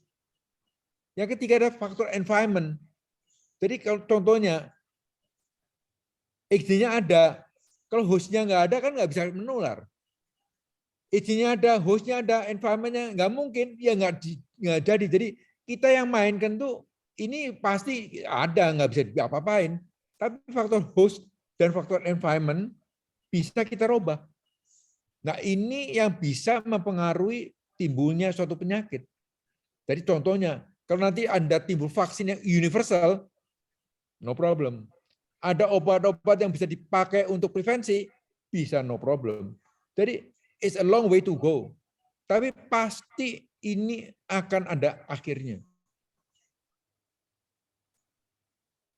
Jadi kita jangan melihat hanya faktor virusnya saja. Yang kita bisa permainkan, kita bisa manipulasi adalah faktor host dan faktor environment. Ini saya bicara mengenai yang fakta terjadi. Kita lihat prevalensi virus COVID, lihat Jakarta paling tinggi waktu Delta ya. Kemudian tambah lama tambah kecil. Kenapa? Ya tadi Jakarta mempunyai populasi yang padat, budaya yang berbeda, adanya open transportation lebih bagus, populasi yang banyak yang aktif. Ini semua mempengaruhi prevalensi antara satu provinsi dan provinsi yang berbeda. Padahal virusnya sama. Ini suatu bukti. Jadi ini pun juga akan terjadi pada Omikron yang baru. Yang penting tadi, bagaimana kita merubah hostnya, bagaimana kita merubah environment-nya, supaya virus ini tidak akan menjadi kacau. Jadi karena ini tadi saya bilang, mari kita duduk bersama, kita cari solusinya yang jelas supaya ini pandemi atau akhirnya menjadi endemi yang biasa yang bisa kita atur. Karena penyakit endemi ini kan banyak sekali. Demam berdarah, TBC, tipes, malaria, ini kan suatu penyakit yang tidak bisa kita basmi. Ada terus. Tapi kan nggak ada masalah. Begitu. Oke. Bisa lagi, Prof. Prof mau nanya lagi? Udah ya. Oke. Ya, boleh. Jangan lama-lama, Mas. 4 menit lagi masalahnya. Prof mau nanya itu yang mengenai tadi yang Profesor ngomong yang mengenai yang neo Omikron itu, apakah nanti terdeteksinya melalui infrared doang, Profesor? Kenapa? Yang neo Omikron kan saya sudah dapat kabar dari WHO, itu katanya akan ada virus yang terbaru lagi namanya neo Omikron. Itu terdeteksinya melalui infrared atau tetap PCR tetap berlaku, Prof? Tetap pakai PCR. Hanya memang mesti berubah, dia punya target untuk mendeteknya apa. Misalnya contohnya, jadi ingat ya, semua pemeriksaan selalu ada false negatif dan false positif. Jadi jangan anggap bahwa semua proses ini 100% tidak. False positif dan false negatif itu suatu hal yang umum. Yang penting bagaimana seorang dokter tadi mengadili interpretasi dari hasil laboratorium. Oleh karena hasil laboratorium ini ibarat kayak foto. Saya foto Anda, borok yang ada di punggung Anda nggak kelihatan pada foto ini. Jadi please jangan hanya pemeriksaan PCR. Yang kita obatin bukan PCR-nya, yang diobatin adalah orangnya. Jadi untuk mengadili interpretasi tidak boleh hanya satu lembar kertas. Karena selalu hasil itu bisa false positif, bisa false negatif. Oleh karena apa? Kalau waktu ngoroknya itu nggak benar ya hasilnya negatif. Jadi please kita mesti melihat secara keseluruhannya, melihat pasiennya. Ini Sir William Osler, seorang pakar kedokteran ilmu penyakit dalam, namanya Bapak Ilmu Penyakit Dalam Anak Internasional. Dia bilang begini, belajar ilmu kedokteran tanpa you membaca reference book, ibarat berlayar di lautan tanpa kompas. Jadi you hanya melihat hasil-hasilnya saja, seperti ibarat kapal berlayar tanpa kompas. Tapi lebih cilaka lagi, Kalau you nggak melihat belajar tapi nggak melihat pasiennya, itu nggak pergi ke laut. Jadi lebih celaka lagi. Jadi seorang dokter harus melihat pasiennya, harus mempunyai experience, baru dia balik ngomong. Begitu. Jadi dengan PCR saja hati-hati. Oke, Bapak Ibu sekalian, ini pertanyaan banyak nih ya. Ada yang nanya vaksin, nanya vaksin yang kenapa Omikron sudah keluar. Boleh nanti saya bantu japri pribadi ke saya, nanti saya coba jawab ya. Nah, karena waktunya sudah mau habis, dan saya kebetulan ada rapat lagi, karena saya adalah Dewan Akreditasi ke Direktur Akreditasi Rumah Sakit, maka saya harus ikut lagi ke grup akreditasi rumah sakit. Tapi kata kuncinya, saya mau ceritain lagi, karena tadi saya mengulas Hong Kong, mungkin belum pada dengar. Jadi Hong Kong itu terjadi ledakan di mana tadinya kasusnya sedikit, tiba-tiba naik menjadi 46.000 sampai kasusnya. Nah, kalau kita catat secara statistik, cara hitung-hitungan seperti Prof katakan, itu sangat rendah karena 50.000 dibanding dengan 7.400.000 orang yang ada di Hong Kong. Hanya 0,006. Tetapi rumah sakit itu tiap hari cuma tersedia 7.100 tempat tidur. Dan yang kena tiap hari 7.400. Nah, itu akibatnya Hong Kong collapse. Dan yang menyedihkan, kematian di Hong Kong persis seperti di Jakarta pada varian Delta, tanggal 20 Juli kita mencapai 260 orang per hari. Nah, di situ Hong Kong terjadi 250 orang per hari. Nah, kata kunci inilah yang kita harus hati-hati. Ya, jadi kita berharap kita tetap harus waspada karena menurut laporan WHO, Jakarta mencapai penularan sebesar 641 kali. Ini bukan 100 kali, tapi 641 kali, diikuti oleh Bali dan diikuti oleh Banten. Jadi ulangi lagi, kita tetap harus waspada, dan kata kuncinya yang selalu saya ingatkan di TV maupun di radio, tingkatkan imunitas kita, jaga protokol kesehatan, ya, menggunakan masker kalau bisa double, kemudian harus tetap menggunakan hand sanitizer, dan kita wajib minum vitamin, tidak perlu yang mahal, tapi rutin minum vitamin. Kemudian tambahkanlah imunitas kita dengan sayur-sayuran dan buah-buahan yang disebut dengan mikronutrien untuk meningkatkan imunitas sel tubuh kita. Nah, kemudian boleh tambah dengan jamu-jamuan asli Indonesia. Dan ketika kita harus makan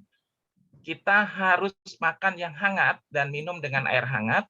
Dan kalau kita mau makan keluar, carilah restoran yang sepi dan berada di luar dengan ventilasi yang baik. Ingat, teori ventilasi, durasi, dan jarak itu sangat berpengaruh.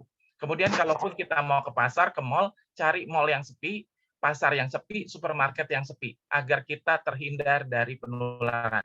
Karena Omikron ini sangat-sangat menular. Dan tidak ada lagi istilah, Omikron ini soft banget, oh tidak ganas, wrong. Kita belum tahu, karena kita masih dalam tahap belajar. Oke, saya rasa itu aja. Saya serahkan kembali ke Pak Ketua Umum. Silakan Pak Ketua Umum, kita tutup. Oke, terima kasih sekali Pak Dr. Yusuf, Profesor, semua dokter-dokter, teman-teman semua. Pertemuan malam hari ini walaupun sangat singkat tapi cukup padat diskusinya. Saya ingin cuma tambahkan aja bahwa mungkin ada sedikit yang perlu kita ketahui bahwa sekarang ini bukan hanya Omikron, tapi Delta itu tetap ada. Dan ini kasus korban yang banyak juga itu karena orang menganggap itu Omikron, lalu tidak mau ke rumah sakit, isolasi mandiri di rumah. Ternyata dia bukan Omikron, tetapi Delta. Setelah hari ketiga, saturasinya menurun, kemudian terjadi sesak napas, tidak bisa ditolong lagi. Jadi teman-teman jangan terlalu menganggap bahwa Delta sudah tidak ada, jangan. Karena Delta itu dia kecepatannya kalah, dia lari kalah, ya Omikron masuk duluan. Tetapi bukan berarti dia tidak ada. Jadi tetap ada. Ya, jadi di Husada ini ada beberapa kasus yang masuk 2 hari kemudian sudah harus masuk ICU. Jadi itu kondisinya. Oke, terima kasih teman-teman. Karena waktunya sudah habis. Terima kasih sekali lagi atas segala penyertaan, doa buat kami berdua, saya dan Lena, juga semua teman-teman yang berada di rumah sakit di sini. Ini ada beberapa orang anggota Kill COVID juga di rumah sakit kan, ada hadir di sini juga. Sekali lagi doa saya kepada semua yang sedang sakit, cepat-cepat sembuh ya, supaya kita bisa ngumpul lagi. Nah, kepada semua teman-teman Kill COVID di mana saja, kapan saja Anda bisa membantu, saya sangat berharap karena kita masih belum mencapai puncaknya dan kami masih sangat membutuhkan bantuan uluran tangan Anda. Ya, Pak, diingatkan Pak, hadiah dari Bapak bagi peserta yang hadir di Zoom maupun di ini ada hadiah berupa kartu flash. Kartu flash hebat karena bisa ada NFC-nya. Jadi kalau kayak saya, ketika saya pakai tol, saya harus isi, saya cukup pakai handphone karena ada ID NFC-nya. Nah, ini sangat bisa. Silakan tulis jadi nama Anda, semua yang alamat hadir, ya. Saya kasih hadiah. Oke. Kasih Jangan hadiah. lupa email ya. Flash daripada Kill COVID. Nah, untuk mendapatkannya boleh nanti WhatsApp ke Dr. Yusuf atau ke Lina atau di grup. Silakan, nanti akan dikirim ke tempatnya masing-masing. Jangan lupa nama dan alamat. Semoga flash ini menjadi tanda cinta dari saya buat semua teman-teman. Oke, ya. Pak Ketua. Oke. Sampai jumpa lagi. Terima kasih. Terima kasih Dr. Yusuf. Terima kasih Dr. Sandi. Terima kasih semua. Terima kasih ya. Ada Om Budi mana? Terima kasih semuanya. Terima kasih Pak Darta, Bu Lena, Om Budi mana? Pak Budi ada tuh. Standby tuh. Terima kasih Pak Darta semua. Terima kasih semua. Terima kasih semuanya. Ada Romo Yante, Romo Mangke dari Manado. Terima kasih ya, cepat sembuh ya. Terima kasih Dr. Yusuf. Lena Darta. Ya. Cepat sembuh Pak Darta. Terima kasih dokter. Sekali. Sekarang hari nanti plusnya dikirim ya. Oke. Mohon pamit. Jangan lupa kirim alamat dan email ya. Terima kasih. Alamat dan email. Jangan lupa. Nama, alamat, email, dan telepon. Berkati. Amin. Ya. Mana PCC Charlie tadi? Pak Rudi. Pak Darta cepat sembuh Pak Darta. Iya, makasih. Surabaya. Berkati semuanya. Tolong Pak Darta dikasih rantai. Pak Darta biar ketemu ya, biar ketemu lagi. Cuma di rantai kuncinya dia yang pegang. Habis di rantai kuncinya dibuang. Pak Hussein, terima kasih. Semua teman-teman, terima kasih ya. Kita sampai jumpa acara berikutnya. Jangan lupa tadi sudah disinggung oleh Profesor Swandi bahwa nanti ada webinar ya tentang next Omicron. Sekali lagi terima kasih Dr. Yusuf. Nanti saya tunggu kabarnya dari Pak Darta ya. Oke. Salam sehat selalu Pak Darta. Ya, pamit dulu ya. Ya, Om Robi. Pak Darta. Semuanya sehat, salam sehat. Sehat selalu. Om Joni Sirait. Siap. Mana? Thank you Om Joni. Lagu atau renungan? Enggak ada. Lagu. Lagu perenungan? Lagu. Lagu.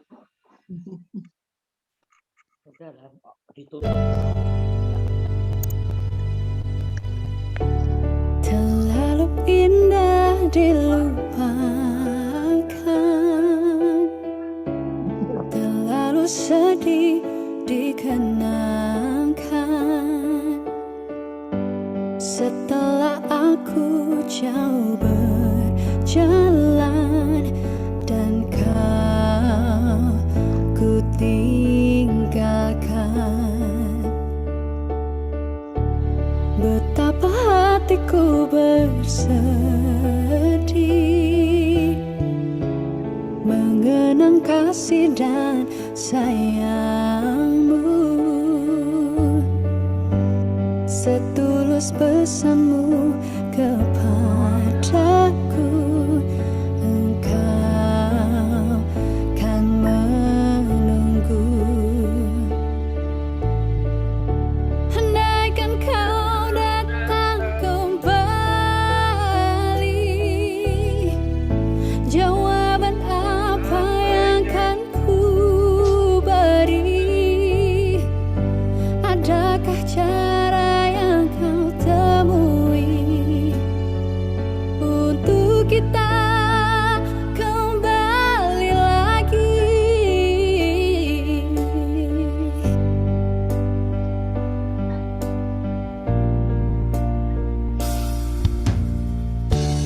Betapa hatiku bersedih mengenang kasih dan sayangmu, setulus pesanmu kepadaku, engkau kan menunggu. Andaikan kau datang kembali, jawaban apa yang kan ku beri? Adakah cara yang kau temui untuk kita kembali lagi?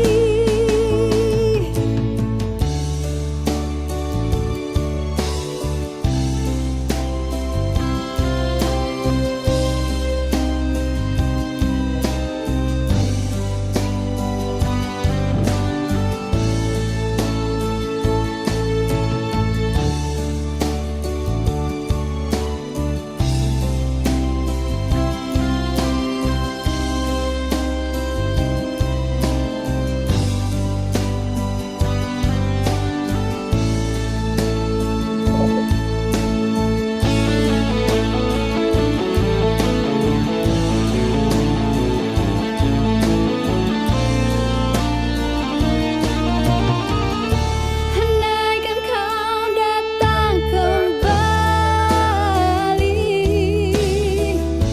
jawaban apa yang kan ku beri?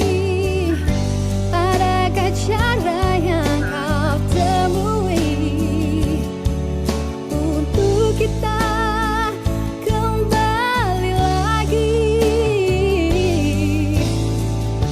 Bersinarlah bulan purnama, seindah serta tulus cintanya. Bersinarlah terus sampai nanti, bersinarlah terus sampai nanti, bersinarlah terus sampai nanti. Lagu ini ku akhiri.